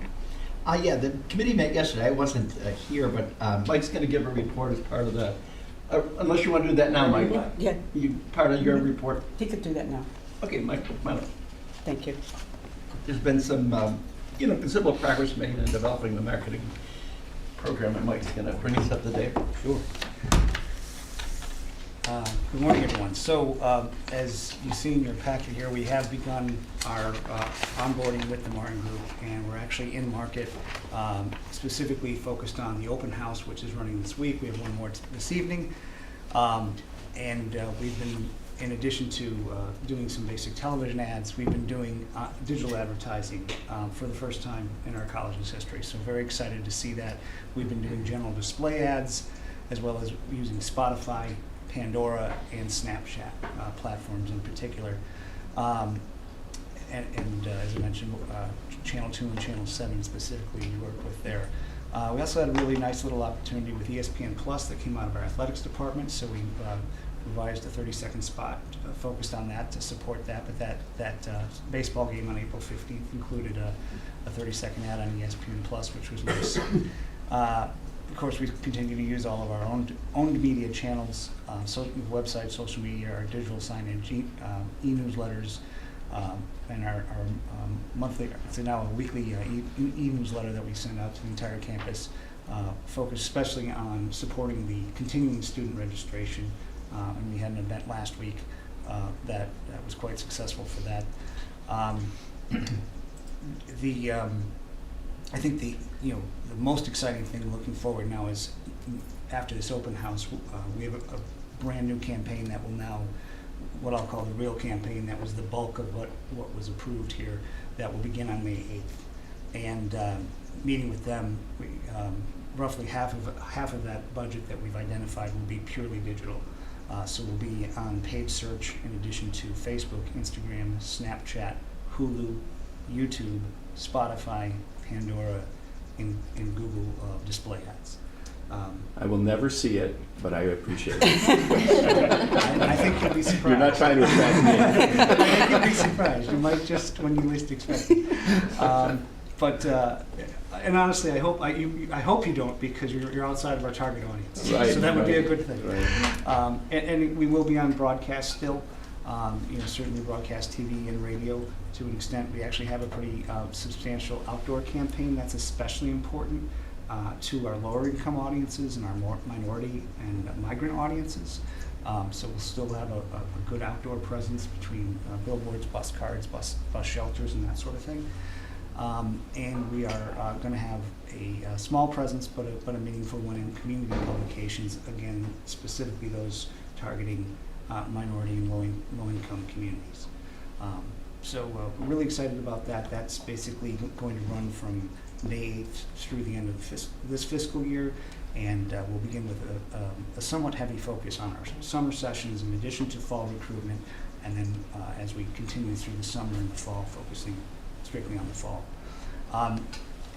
To that end, just a little color commentary here. What this digital advertising allows us to do addresses what we were just talking about to a large extent, the ability to communicate beyond our borders. So while we are losing students to other communities for a host of reasons, one of those reasons is inevitably program, and the other is inevitably preference, personal preference. Some people just want to have an experience outside of this county. There are a lot of people in other counties that feel the same way, and this will allow us to attract them to us, be it just for our programs or for our community or for whatever host of attractions that we can offer. Being able to advertise in this way and market and communicate in this way will really make a difference. And lastly, I would just add the level of granularity that we're getting out of this. We're in the last several weeks, we've been targeting 87 high schools right here in Erie County, specifically the high school. So as soon as you walk in the building, your phone recognizes you're there, and now you're getting an ad that you weren't getting across the street. That's the level of detail we now have and control that we now have. So couldn't be more excited about it. I know you've been anxious to roll that out. It's exciting. So thank you, Mike. All right. Anything further, Len? I think that's good. We'll be talking about the new person coming in. All right. Next week. Okay. Next meeting. Okay. Next up is the report of the chair, and I have a potpourri of items that I'll go through with some brevity. Just briefing people on how on things I've touched in the last month or so. It has been a busy month, and I'll report on that. I was so delighted to have Denise here and see her appropriately honored for her services. I'm glad to see that the committees are all set. We've got the membership. As a reminder, technically the members of the committee are the trustees. That's per SUNY guidance that we got at our retreat. And while others are welcome to come to the meetings and be there in support and informative roles, technically the committee members are those who are on the trustees. So just to clarify that on the Board of Trustees. But we do value everybody who has business with the committee and with the invitation of the chair coming and participating with those. I have found myself on the budget committee, which I used to chair, but I'm grateful Ken is chairing, and on the strategic planning, which I'm new to, and I'm glad to be have participated in those in the last month. I continue to speak with Dr. Sagai weekly, daily, hourly about any number of things that go on at the college, and I'm very appreciative of the line of communication that we've established. I want to be there to help you, and you help me, and it's been a good relationship that is working well, and we're always ready to adjust it if it needs to be. The Senate meetings, I always mention, because I know Colleen is here, there you are, and Adrian is always in the mix over there, Jackie Bossman, a lot of people who are very, I think, impressive in terms of being on the faculty and really engaging at the Senate level. So I don't want to fail to mention the Senate, and for my fellow trustees, we always get a reminder from Kelly. If you can just have that on, even if you're doing something else, it really gives you a sense of what's going on. And Colleen runs a great meeting, so it's well worth the time. A couple things. We went over to the Community Enrichment Committee of the legislature. By we, I mean myself, Adiam, Kathy Colesto, and Arda. And we spent a good morning over there with the legislature. The reason we were there is because they were looking for further color, further information on the whole question of the ERP platform and what are we doing, Workday versus Banner and so forth. That's been a big discussion, so we went over and met. We had 2 meetings actually. The first was last week with the committee chair, Mr. John Gilmore from the legislature. And Eric Wyant joined us, the chief of staff on the majority side, and we explained the situation in great detail. I would like to particularly compliment Adiam and Kathy and Arda for coming over and really presenting in a very business-like way the rationale for what we are doing and why, and the implications financially and otherwise and for our students. So that, I think, won favor at the level of the chairman of the committee and the staff, and they invited us immediately to speak to the committee as a whole the next day, which we did. The same 4 went over and gave a full report in open session to the Community Enrichment Committee. And I thought it went very well. We received thoughtful questions, but not hostile questions at all. We shared our thinking on exactly why we were doing this and some of the history and why we felt this was the best thing going forward. And it was very well received. Afterwards, I spent time speaking to each of the individual legislators who were present at length. And I think we went a good way toward establishing what already are great relationships over at the Ledge through Len and Ken and Bill Reuter and others in the college community. So I thought that was a big red letter days last week. At the same time, we got the Cedar bus contract, which you remember was a sizable contract, approved. It had to be approved, and that went down with no issues. We had an advisory breakfast on April 19th. And Adiam, I know you'll be reporting on some of this too, but it was a terrific event over here at North Campus. I attended and spoke briefly, and we had as our keynote speaker Trina Burris, who is the CEO of the United Way of Buffalo and Erie County. A very impressive woman. And she spoke about her involvement with ECC early on. She was a student here for a while, had to then leave the area, so never graduated from here, but it's kind of started. Classic start here, go anywhere thing. She went out of state and she followed her husband and went in the military. She's now back though, and a very, very impressive citizen. So got to know her there, and Adiam spoke beautifully. So I thought that advisory breakfast, which Adiam I'm sure will touch more on the specifics of it, was very, very good last week. Again, something Adiam will touch on at length probably is the couple of things involving the Chancellor. First of all, the Chancellor's awards. We said 4 of our students nominated for the Chancellor's Academic Excellence Awards, which are highlighted out of Albany and come out of there. I'll let Adiam report the good news on that front. But speaking of the Chancellor, we had a visit from him on April 5th. Chancellor John King, and I know that most people are familiar with him, but to the extent that you're a little fuzzy on who he is, he was the former Secretary of Education under President Barack Obama. He has a New York base, a tremendous resume, of course, and he came back and has become the Chancellor of the SUNY system, which is in charge of SUNY. And he travels, and he's traveling to all 64 campuses, and we were about number 32, I think, right in the middle. And he spent a wonderful day with us on April 5th. I spent the whole day, Adiam was there, many, many people in this room touched on that. Jerome was taking pictures all day long, and just everybody was there, and it was a wonderful event. And he toured, our North Campus, and he met with us here, and he went to Northland, and he was very engaged, and we all got to talk to his staff members as well as they were trailing after him. And I thought it was extremely effective. I am a little nervous about something going down at Oak, and I know Adiam will be talking about this too. We've had a couple of accidents in and around Oak Street, And that bothers me, worries me. We haven't had, I don't think, serious injury or fatality yet, but we're concerned about that. And I think we are figuring out ways to get further engagement with the city, maybe the county, to either control the lights or provide more security there as our students are moving between Post Office and 45 Oak. And just in that general vicinity, we've had a car crash into our building. I was talking to the security guard yesterday about that. And I view that as an open issue that concerns me. We have our commencement on May 24th, and I am looking forward to my favorite day of the year. Next month, we have a joint meeting of our board and the foundation board. So Mark Gollin will be here with his board, and we will be able to advance things on the foundation side. Dr. Casey Crable, who was our speaker or our consultant at our Board of Trustees retreat on March 22nd, continues to be a resource for me and for others on the board and for Dr. Sagai, and I appreciate that. Just wanted to make that clear for the record. Had a conversation with her as recently as yesterday, and she's been terrific. Wonderful resume of leadership in the SUNY system, and she is very engaged with SUNY Erie and helping us with advice and guidance.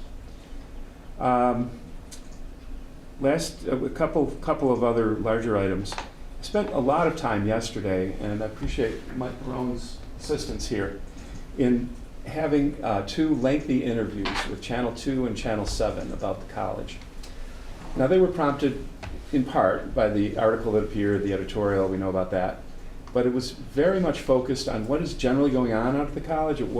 I did not detect the tone of, we're only going to talk about that or those issues. It was really, what's happening? We had the storm, we've had this leadership transition, where are we with the search? I was able to answer and address all of those questions.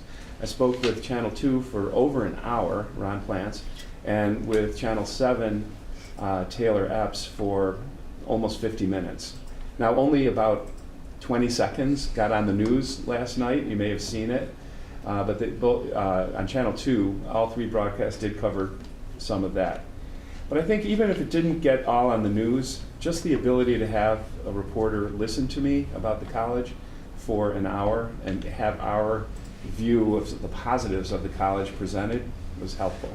And hopefully we'll be able to get to the news editorial board and a few others, commentators around town, to make sure that the college's story is being fully told.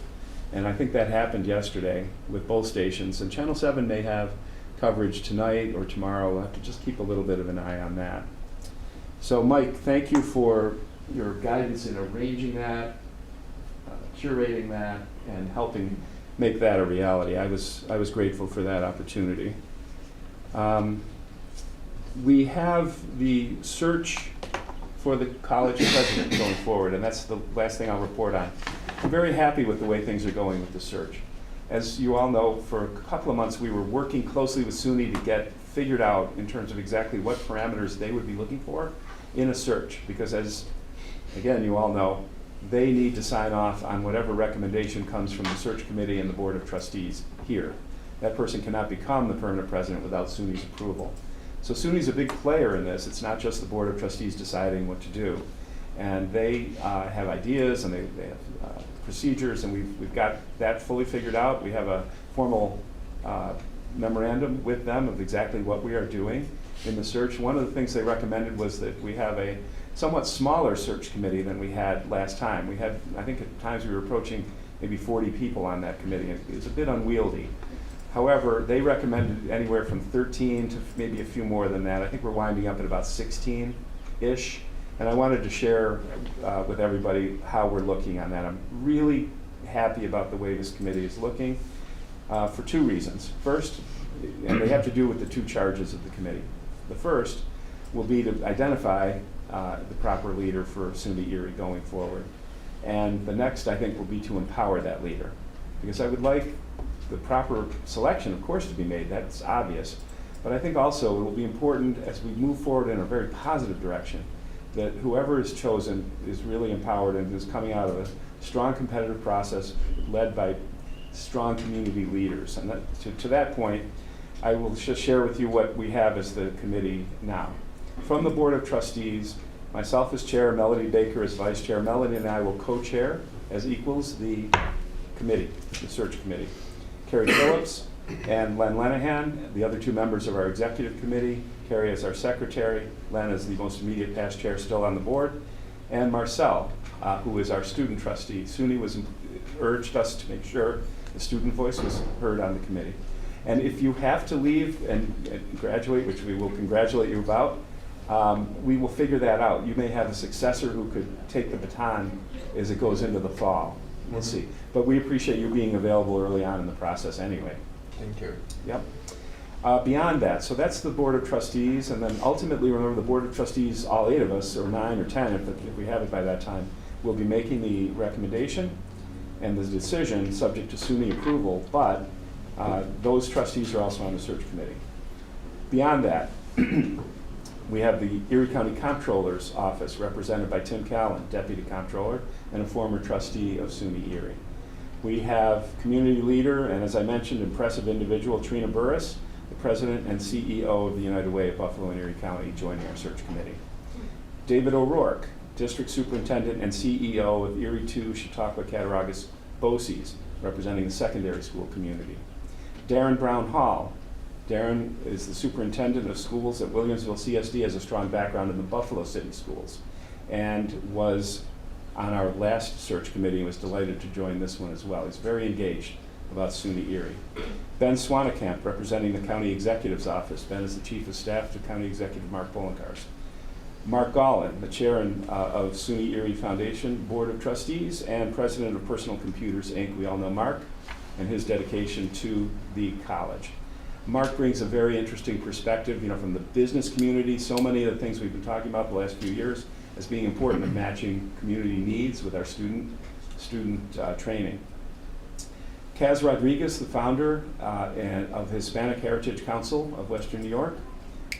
Rosa Gonzalez and I talked about Kaz as being an excellent member of the search committee, and he has agreed with enthusiasm. Bill Reuter, who may still be on the line, it's going to be excellent to have a historical perspective from SUNY Erie, and of course, Bill led us as interim president, so wonderful to have Bill's involvement. Andy Sacco, as president of the FFECC, has agreed to serve. And Colleen Quinn, thank you for your agreement to be the voice of the Senate and a faculty member on our search committee, as you were last time. And as for the AAECC, I've been in touch with Patty Lucido, and she will either participate or designate someone. And I don't yet quite have that sorted out, but there will be AAECC representation, and when Patty gets back to me about that. And then finally, from the legislature, the other key component of our partnership with the county, we have a designee of April Baskin, the majority leader and chair of the chair of the legislature, and from John Mills, the chair of the minority caucus. So whether it will be April and John or their designees, not clear. I suspect it may well be April and John. So that is the search, and we are assisted by AGB, Fred Moore and Dr. Kim Bobby. From the SUNY side of things, we have Johanna Duncan-Poitier, Senior Vice Chancellor for Community Colleges, and Jennifer Miller, the Assistant Vice Chancellor. And then, of course, Kelly is supporting the entire effort, and Kelly, we appreciate that.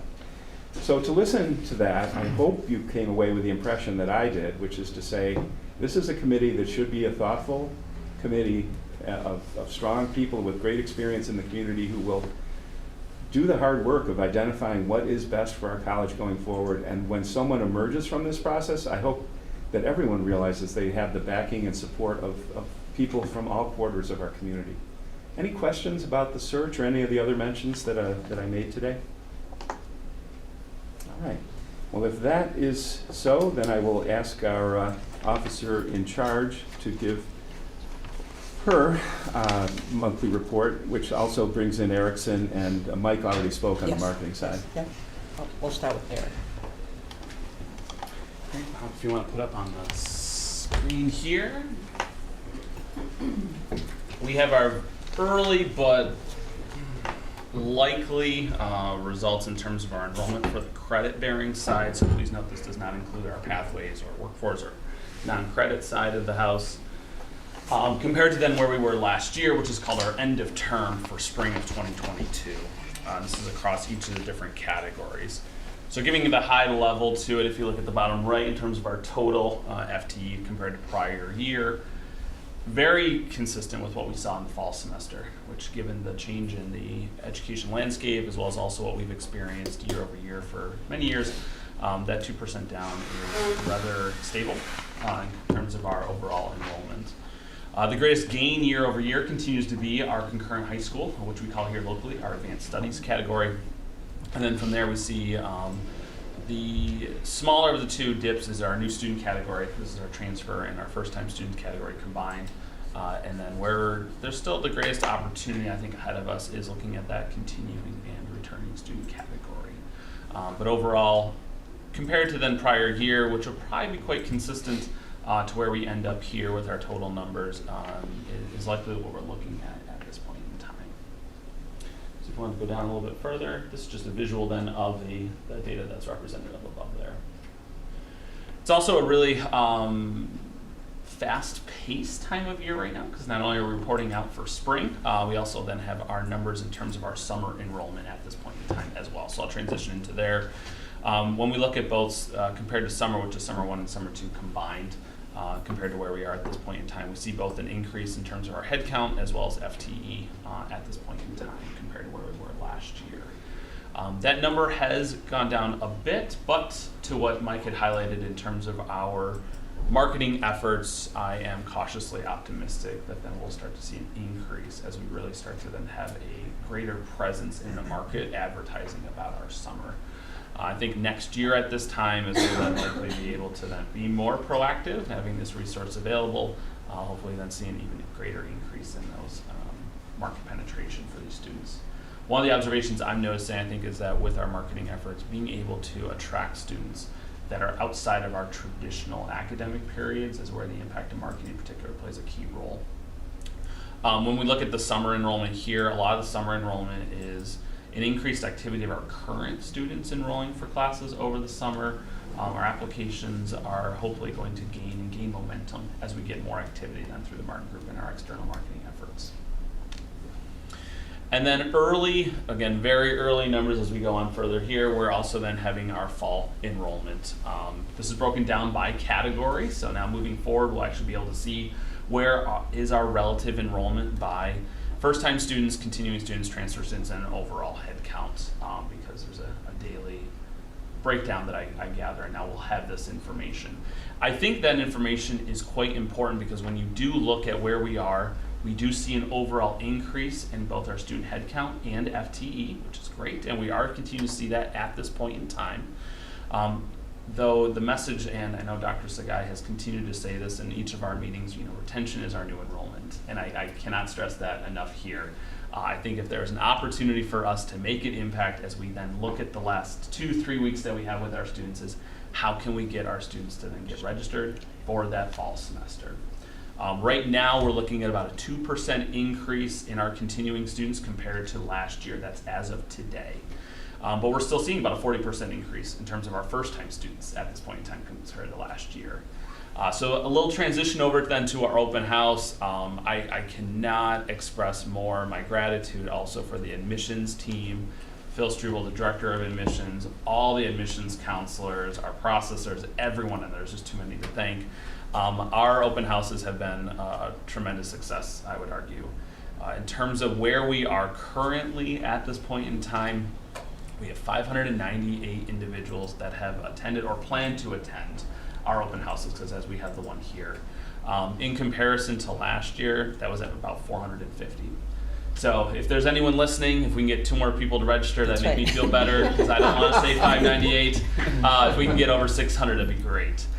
In terms of just general percentages to it, I mean, we're seeing double-digit percentage points increase year over year with both students and overall attendees at all 3 of our campuses. So it was an exciting event. A lot of my colleagues at the SES level, as well as on the teaching faculty, were in attendance, both at City on Tuesday, yesterday was at South, and today is at North. And the environment was exciting. It was fun. It was great to see students. I got a lot of great feedback from faculty that were excited to see the students here. And I think that's what captures where we are now.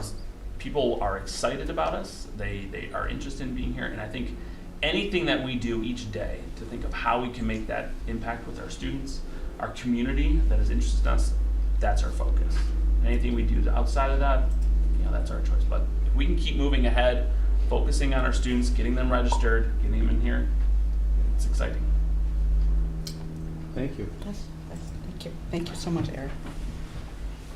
Again, I can't echo enough that retention is the new enrollment. It is real. We have our students.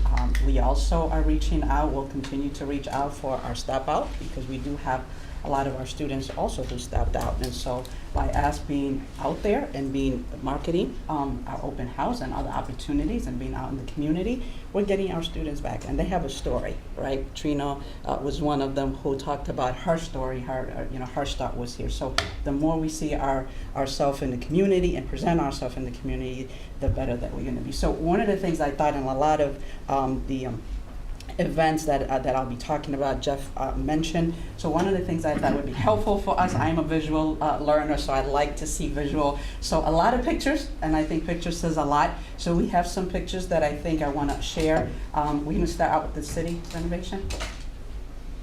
Okay, thank you. So I know the last board meeting, we were tasked to really look at the status of the city campus. And so these are some of the work that has been taking place at the city campus.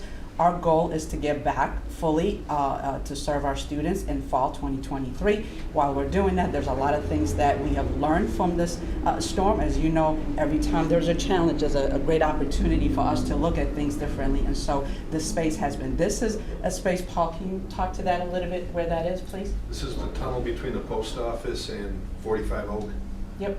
So part of... I'm sorry, not 45 Oak, the Flickinger Center. So part of, and I know, and I may go back and forth in here, but part of the discussion that Jeff brought to our attention about the different incidents that's been taking place at Oak is what else can we do? So this was brought to my attention that we do have a tunnel that go from one campus to the gym. So we thought about, okay, how can we be creative and make this so this is an opportunity for us, for our students to move around. So the facility team, and I can't thank them enough, they've been doing the work. So you can see the before and after. And the idea is that, can we show the next slide, Bob?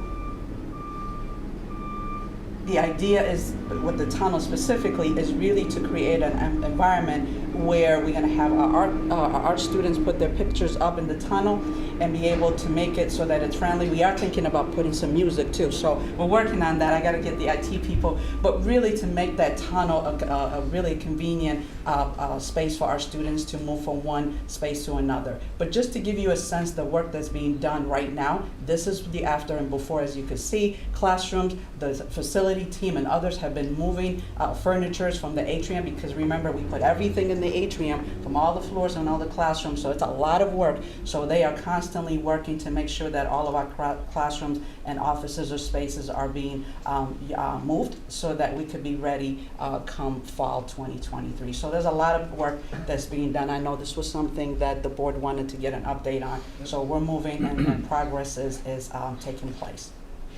Next slide, please. Okay, so any questions in regard to the city's spacing? I mean, maybe I missed it, I want to make sure, just what you're doing in terms of trying to work with the city on Yes, the yep, safety? sure, Is that sure. coming up? Yep, so part of the plan is to meet with the commissioner of the traffic and safety with the city of Buffalo. We have a meeting scheduled to discuss some ways that we could really address that. And I want to really point out, it's not just about our students, it's really the community that we really need to look at this. It was my understanding that a lot of these accidents happen frequently and have been happening, so we have sort of an obligation to our community, but certainly to our students, to make sure we come up with a plan of how can we work this. So we are meeting with the team to really discuss some of the opportunity, but we also wanted to really look at what can we do as a college to make it so the tunnel does serve an opportunity for us to control that piece, because we do have that space and that avenue for us to really support our students. So we're doing the work. And so the goal is in our next board meeting, I will be able to give you a detail in terms of some of the plans, short-term and long-term. Again, this is really to benefit our community. We have the city, the bus station is right there, right? So there's a lot of things happening within that vicinity. So it's not just our campuses, but there are other places as it relates to where people are in this area. Something I think we need to look at it as a community to come up with a plan to address the issue. Okay. Anything with regards to city? I just want to make sure, Paul, anything to add to city? No, we have the bookstore people are going to meet with Lakeside, and we were hoping to get them in there this week, but I believe it's going to be next week. All the abatements done in there. The ceiling grid was completely removed. A lot of the mechanicals, the wiring is back in place. The ceiling tile, when I was in there yesterday, was not up, but the plan is to remove the floor because there's still a little bit of mold issue, and they felt the best way to address that is just remove it, replace it. That's part of the plan for getting the bookstore folks back in there like immediately to kind of determine how they want it to look, since it's really their space. We'd rather make sure we accommodate them since we have this opportunity.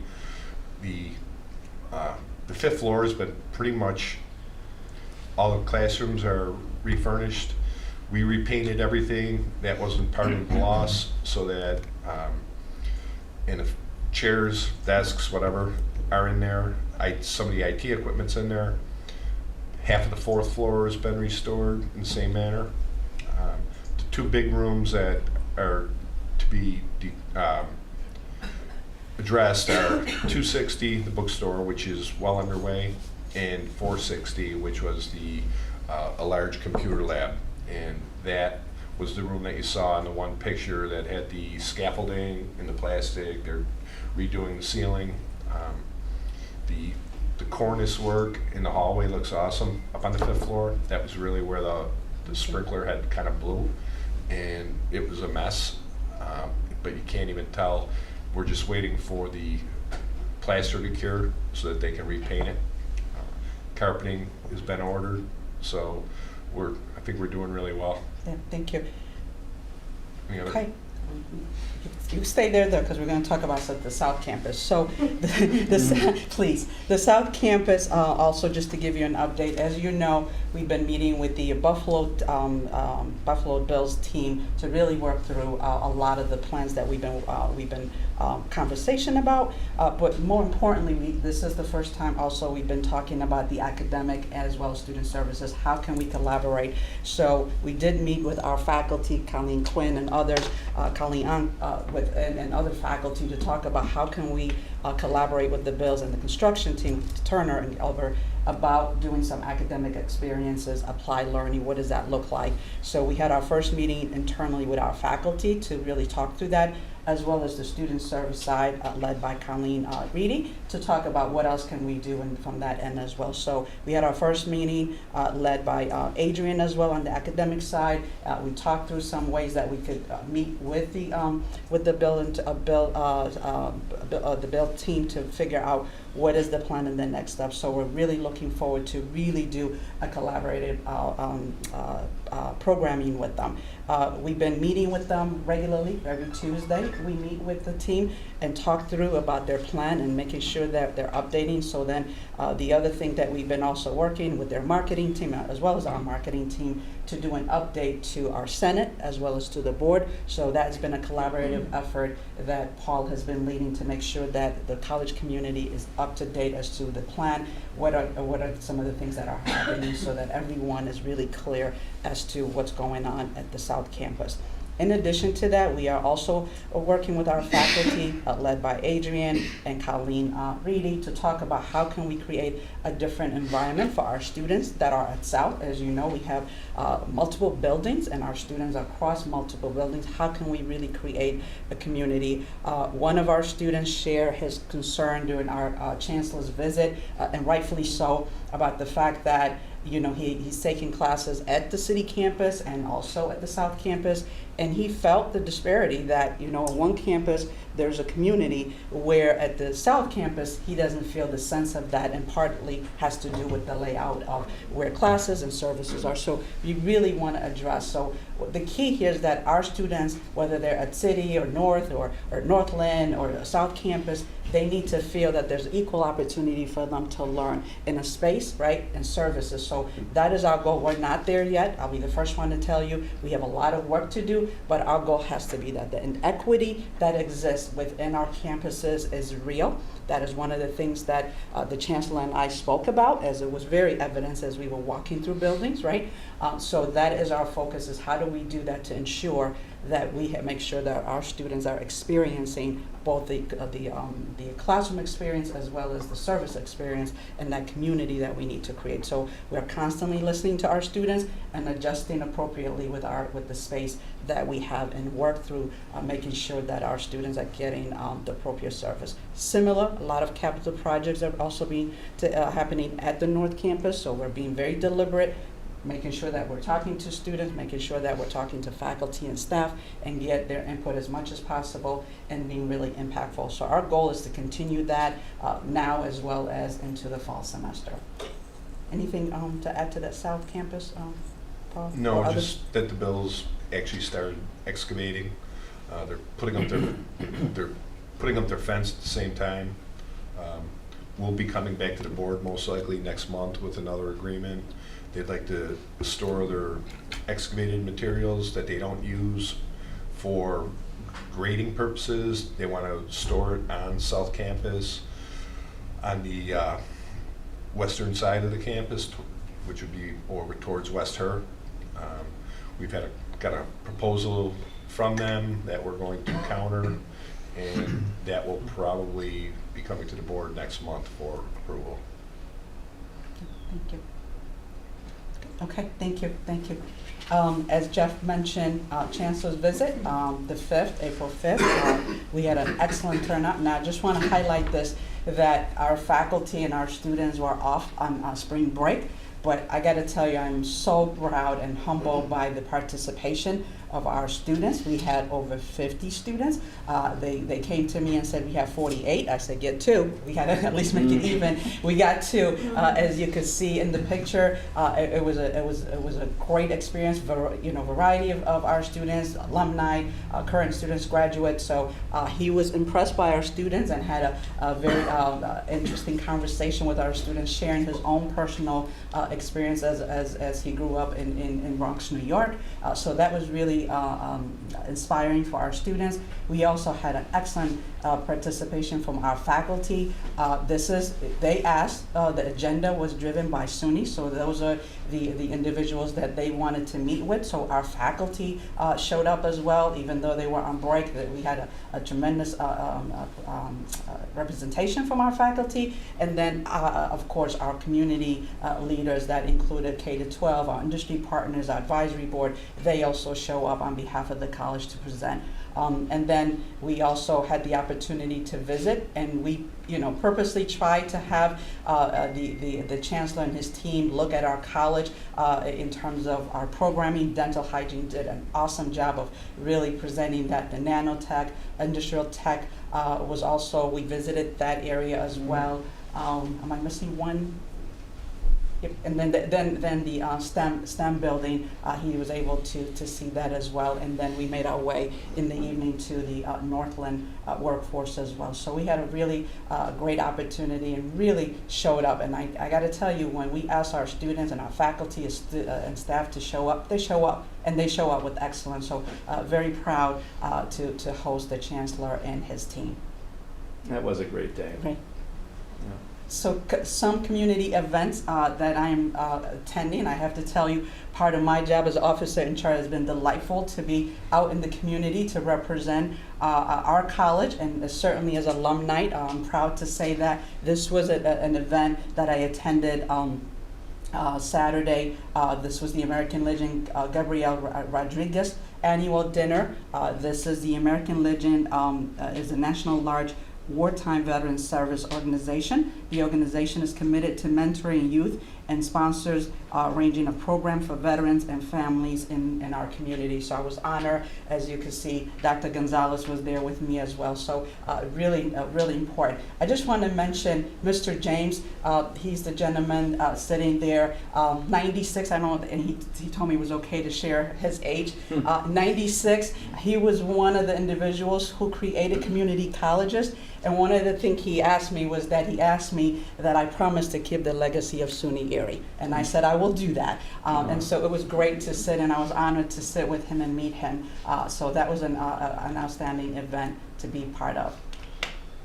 This was also another event that myself and Colleen Reedy went to Albany this week, and it was outstanding to see 4 of our students and their family member, and our teacher too. One of our teachers drove. We did not know he was going to be there, but he drove out there to Albany to support our students.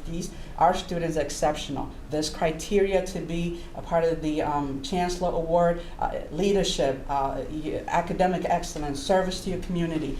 This is a lot, and as you can see, our students very diverse in many ways. Again, proud to be part of that and see our students. This goes in line with what we talked about a lot, and that is academic excellence. If we have academic excellence, and our students showed up again with that. And again, I want to thank the faculty and the staff that really support our students, but our students represented. So exciting time with me and Colleen to score our students during the Chancellor's Award. Next slide, please. Good. Okay. Again, a lot. Jeff mentioned a lot in terms of some of the meetings that Jeff and I and others have been attending. In addition to some of that, our college is going to be hosting the Western New York Consortium of Presidents, both public and private, on May 24th. That is during our graduation, but it's all good. We're gonna do that event and then run to the commencement. So we're doing some really good thing with our community partners. One of the things I believe, and certainly our team, is to make sure that we show off our college.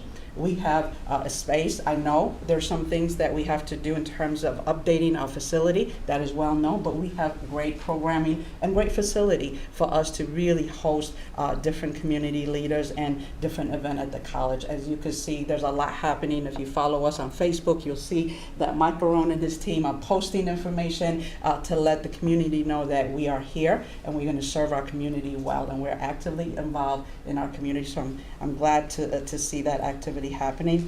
I also had an opportunity to meet with the Oshai Foundation leadership team to talk about that. Just to remind folks, the Oshai Foundation was one of the organizations that sponsor our RPK study for the college, so we really want to make sure that we follow up. I had a very, very great conversation with the team about our college short and long-term plan and their support of us. So I had a wonderful meeting with that team as well. We have a couple events that maybe, Colleen, if you want to kind of update the board. Sure. Thank you. Yes, please. So yeah, we're doing a lot of exciting things with our students and for our students, and we're really focusing on the 3 campuses. That's one thing I'm trying to do, is make sure that everything we're doing is at all 3 of our campuses. So a few weeks ago, we had a very successful career fair led by Katie Marshall, our Director of Career Services. 56 employers came through at the 3 campuses, over 300 of our students. I got a call from Dress for Success, who is one of our partners, who told me one of the students that she met, she worked with at Dress for Success. They work with individuals who are job interviews. She worked with our student. The student got some job interviews and is moving along in the job process. And it was just a beautiful, came to our career. Our student came to the career fair, worked with one of the people that was Dressed for Success, got through the job interview process, and was close to securing a job. So it was fantastic. We also, last week, we modeled at the 3 campuses what the South Campus has been doing for a while, which is our continuing registration. I'm pointing to Colleen Quinn and Chris Polinsky, who's not here, who helped me help to organize it across the 3 campuses. So we had phenomenal collaboration at each campus with faculty, tons of faculty, staff. 200 students came through for registration advice. We did raffles. I ran into one of the students the other day who won one of the laptops we did for our student raffles. So just a really collaborative event between everybody who works here, our deans of students, you know, Karen, who's in the room today, just so many people helping. It was beautiful, a beautiful way to bring us all together. Coming up, which is what Adiam probably wanted me to focus on, but there's a lot going on. Next week, we're hosting a Men of Merit luncheon here in the Erie Room at North Campus. So that'll be our Men of Merit and the mentors who work with them. They'll be coming in for us to honor them. And we have Dr. Marvin Wilson, who was the director, the coordinator of that program for many years. He's going to come in as our speaker. The next Excuse me, day, Kelly, could you make sure all the trustees get notice of that event, please? Thank you. And then on May 3rd, the next day, our Moms program, we're having a special guest speaker coming in, Zanetta Everhart. You may or may not know her. She's the Director of Diversity and Inclusion for Senator Tim Kennedy. She's a dynamic speaker. She has a lot. You may know a lot about her.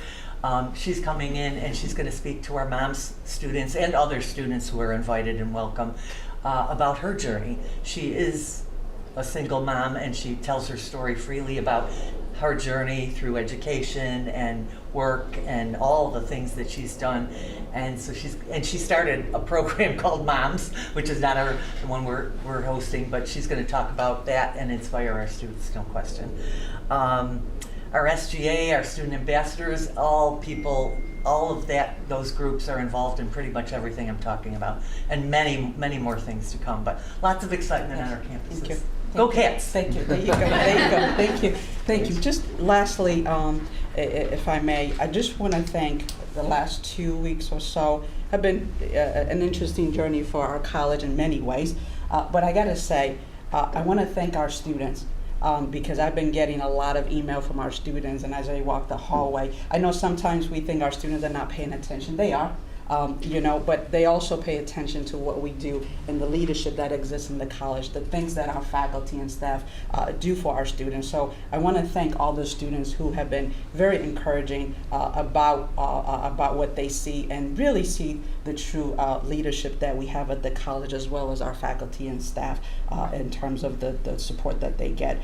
I also want to take the time to thank the faculty and staff for the letters, for the encouragement, for the text, for really telling what it is happening at the college. That means a lot to me on a personal level, on a professional level, but it really goes to show that the college is united, that this idea of one college, we are an example of that. It may not look like that sometimes, but that's okay. The reality is that it is becoming that. So I just want to thank the faculty and staff, and for the conversation and the hugs too. Appropriate hugs, I've been getting a lot. Thank you. And I also want to thank the staff who really went out of their way to make sure that we had a luncheon. We had a really nice luncheon with some of our staff that I typically don't get to see, and I was able to meet folks, right? I hear their name, they may hear my name, but I never get to see them. So that luncheon was really well done. I want to thank, we had a lot of food. I thought we have food here, but we had a lot of food there too. And they cooked hot dogs and burgers, so that was exciting, as well as a nice cake that they had. I also want to thank our senior leadership. Without the senior leadership, where we are right now, as you see, evidenced by a lot of the things that you heard today, we wouldn't be here. I have a tremendous leadership team, including our newest member, and we're going to continue to grow the leadership to make sure that the college is moving forward and moving in the right direction, focusing on student and stabilizing our college. That is a key. I also want to take the time to thank the board, because one of the things that I hear and everyone hears is that it's critically important that the board and the college leadership team, the faculty and staff, is moving in the right direction. It is important to see and hear that. So I want to thank the board for really supporting me, supporting the college, and your commitment to do the work that you do. I know it's a lot of work. I see it, right? Weekends and night. So I want to thank the board for that. I also want to thank our partners. I have to tell you, I've been taken by by the amount of emails and calls that I've gotten from all the partners that we've been working with as a college to say that we are doing the right thing, we're moving in the right direction, and really, really supporting the leadership of the college. So I really want to thank all of them. In addition, my partners, right, I am officer in charge, but a lot of the presidents from SUNY and other college presidents have also reached out to say thank you, keep the good work. Change is difficult, but we have to do this right for our community. So I also want to acknowledge those individuals. But more importantly, I want to acknowledge my family, right?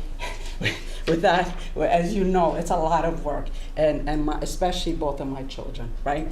And they're young, they're in their 20s, and I didn't think they read everything, but they do, and they have a way, and I'm so proud, myself and their dad is very proud to see the kind of work that they are doing now as young adults, but to know that they also understand. And so one of the things that both of them have continued to say is, you know, hashtag Mom, you got this. And not only are they doing it, but they're friends. So I gotta tell you, I have a tremendous support within my family and particularly my children. So I'm very proud.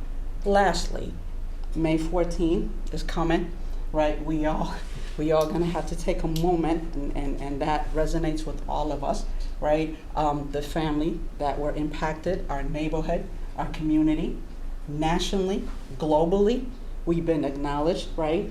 That is something we need to think about. And that puts things in perspective for all of us, right? We need to be kind to each other.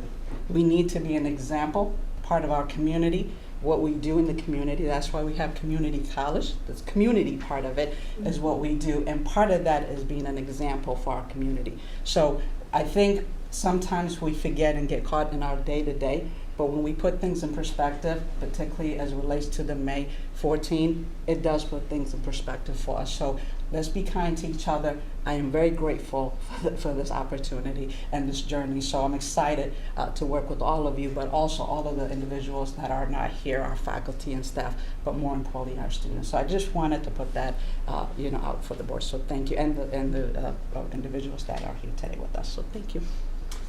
Excellent. Thank you for those remarks. And sort of on behalf of the board, we see what you and the senior team and all the people around in the seats in this room today are doing. We appreciate it. And we offer our support to you as our officer in charge and to the entire team taking on difficult issues. Every one of you are. And we heard some positive things today, a lot of positive things. And my overall sense, what I said to my wife last night after these interviews, I said, I don't know, only 30 seconds or a minute got on the news, but it did offer me an opportunity to pull my own thoughts together, much as you just have, over the whole situation. And when I was able to put, with some of Mike gave me some talking points, and I added some of my own and thought about it in preparing for these interviews, and I came away very enthusiastic. I really felt, after looking at the whole picture, and we've went through so much, that we're heading in a good, positive direction. And a lot of what I was thinking about has been manifested in comments and reports from people here today, from the students early on, and from Denise when she was here. It's a big process here, but we all have to stick together. I think an element of grace has to be asked for, appreciated, and given. And let's see if we can do that with each other and keep this thing moving in a good way for all of us. So thank you for that report. Absolutely. We are grateful for it, and we support your work as the officer in charge. Thank you. I did want to report quickly that I picked up a text at some point during the meeting from Gail that we have been granted the extension by the budget director of Erie County, Mr. Keating, for our submission of a budget to the county as requested. And I may have neglected to mention when I was giving the roster of the search committee that the first meeting of the committee is happening Tuesday at 4 p.m. So that is in place, and we will be proceeding. In terms of what the timetable may be, we're not quite sure because we're under some guidelines from, as I mentioned, SUNY, but also the process put in place by the search firm. I will say this, so that we will do our best to expedite the process while being consistent with the goals of identifying the proper leader and empowering that leader going forward. And I think if I were to guess, I think we're looking at probably, the hope is that we would get a new president designated by the beginning of the school year in fall. It's a matter of months, not weeks, but it's not many months. And so I think we're looking at using the summertime as best we can, and then getting certainty in that position as we commence the new school year. So that's what I would add to there. And again, thank you, Adi, for your remarks. All right. Are you set? Yeah, I'm good. Okay. Thank you. Marcel, may I turn to you for student trustee remarks and report? Yes, so I have some points I want to share with the board about the students, and so the library is being very utilized by the students. The students are using the services, the space to go and study, and they are grateful for that.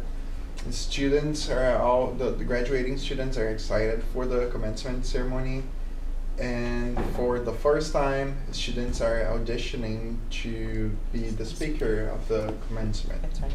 Yeah, I had one student, he came to me and he was like, well, I know that the student trustee by tradition is the one doing being the speaker, but I really want to do this, so can you like open the position so I can try that? I was like, yeah, I can do this, but it's not guaranteed that you're gonna get the opportunity of doing this.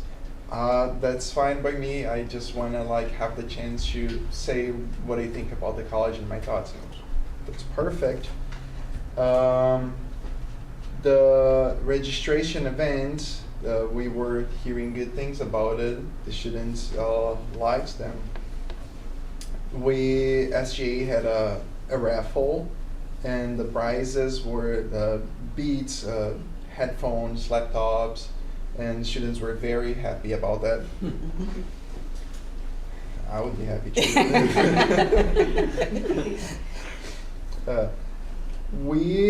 SGA and the Culture Club are co-hosting a Cinco de Mayo dance on the 4th here at North Campus. SGA elections will be completed by next week. For the first time in 6 years, many of the positions are being hotly contested. We have 3 very qualified candidates for the next student trustee. Also a bunch of people running for president, and here in North Campus, City Campus. So great things for the students now. I didn't hear any complaints this time. You know, I think that the things that we brought to the table previously were being addressed, and I didn't hear anything further than that, and just good points this time. So I think we're doing a good job. Thanks, everybody. Yes, and Marcel, you've been a tremendous voice for the students. Seeing Albert here and some of the 2 students who were earlier before my time on the board, you know, it's a nice tradition of the student trustee. I love that we have a student trustee on our board, and you've been a worthy successor to some of the folks that you saw on the screen today. Thank you. All set? Yep. Okay. May I call on you, Colleen, for the college Senate report to join us? Thanks. Yep.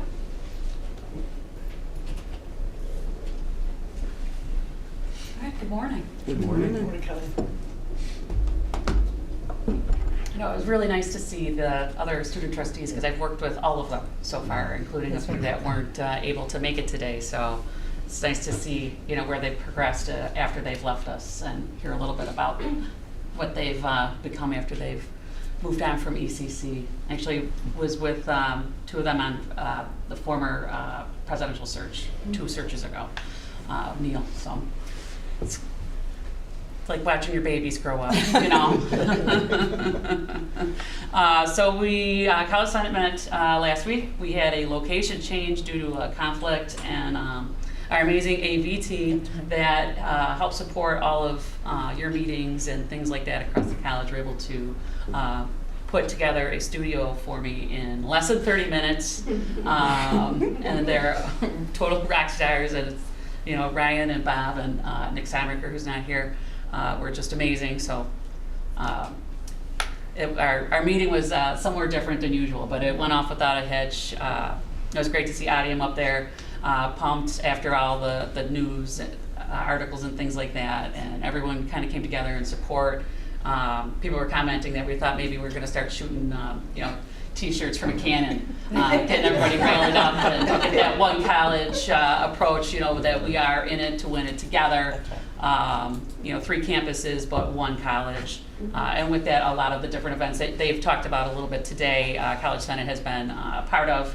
We had the current student registration dates that were last week. They were fantastic. I worked one at South Campus, or there were 2, I should say, at South and the other 2 campuses.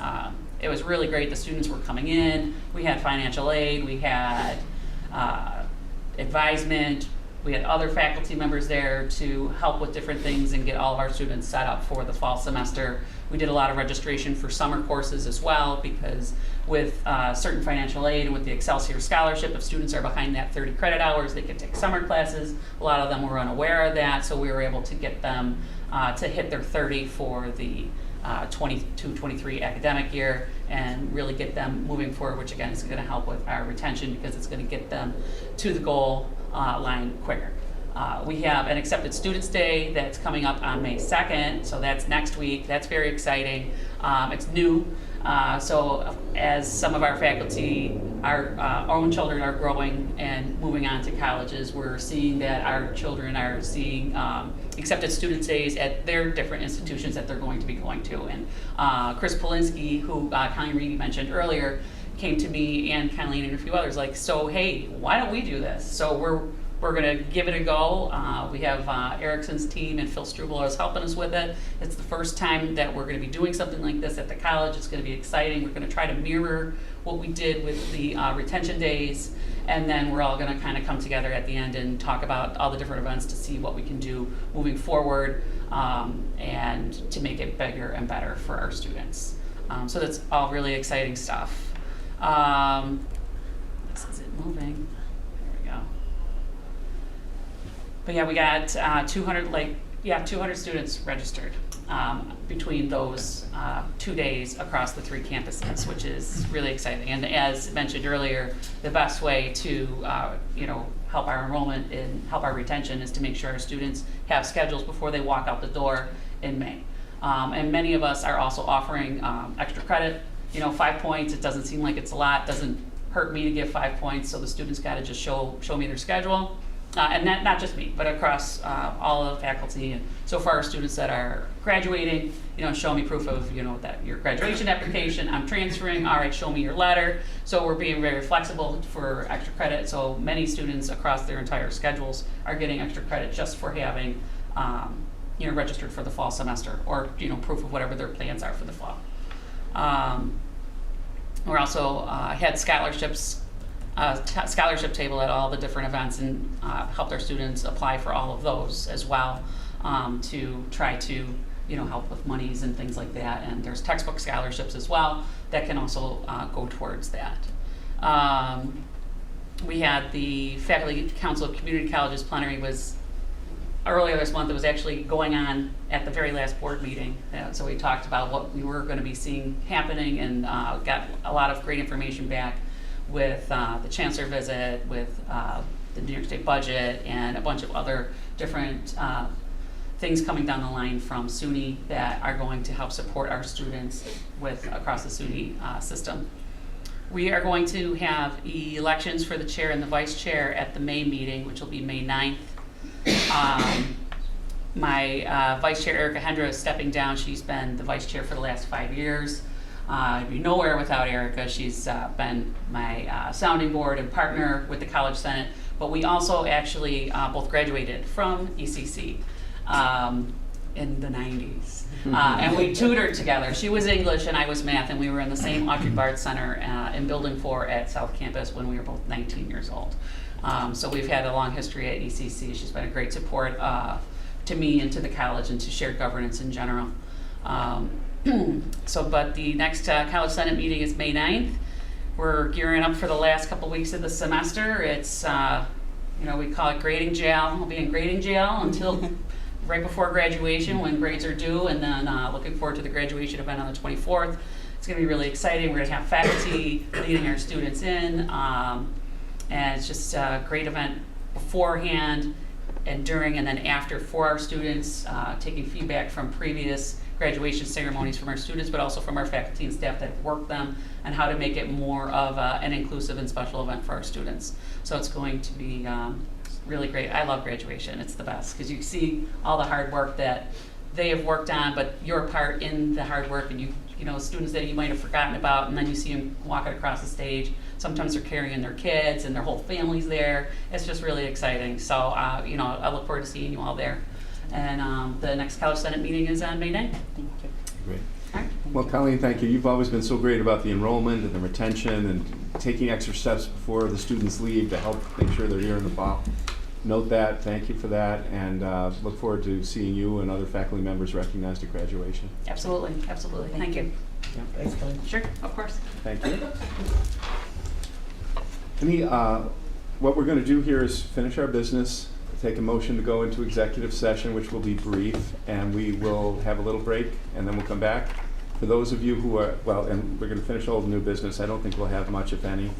For those interested in sort of what's going on, we'll just be in executive session, then we'll come out. We won't take any formal action, and we'll adjourn. So there's no particular reason to stick around if you're not involved with the executive session. Any old business? Any new business that hasn't been covered? Okay. All right, in that case, I will take please a motion to go into executive session in 5 minutes to cover matters relating to litigation, collective bargaining, and personnel issues briefly. Thank you. Second? Second. Second. And all in favor? Aye. All right, we'll take a break and come back, get going by 11:25. You missed the last meeting, right?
institution is in this The community. reach is. Oh, I said that. It's bigger too. than Yeah. I think we realize, and I think we need to remember that as well, that this is, Yep. you know, part of the fabric of this community. All right, we have taken a motion to, and passed a motion to come out of executive committee, and Secretary Phillips, would you kindly just report? Sure, we had a discussion with regard to personnel matters as well as contract negotiations, and no formal action was taken. All right, and with that, I'll take a motion to adjourn the full meeting of the board. So moved. Second? Nana's gonna do this at the next one. I am not. All in favor? Aye. Thank you all. I don't have your charisma, Len. I need to learn it.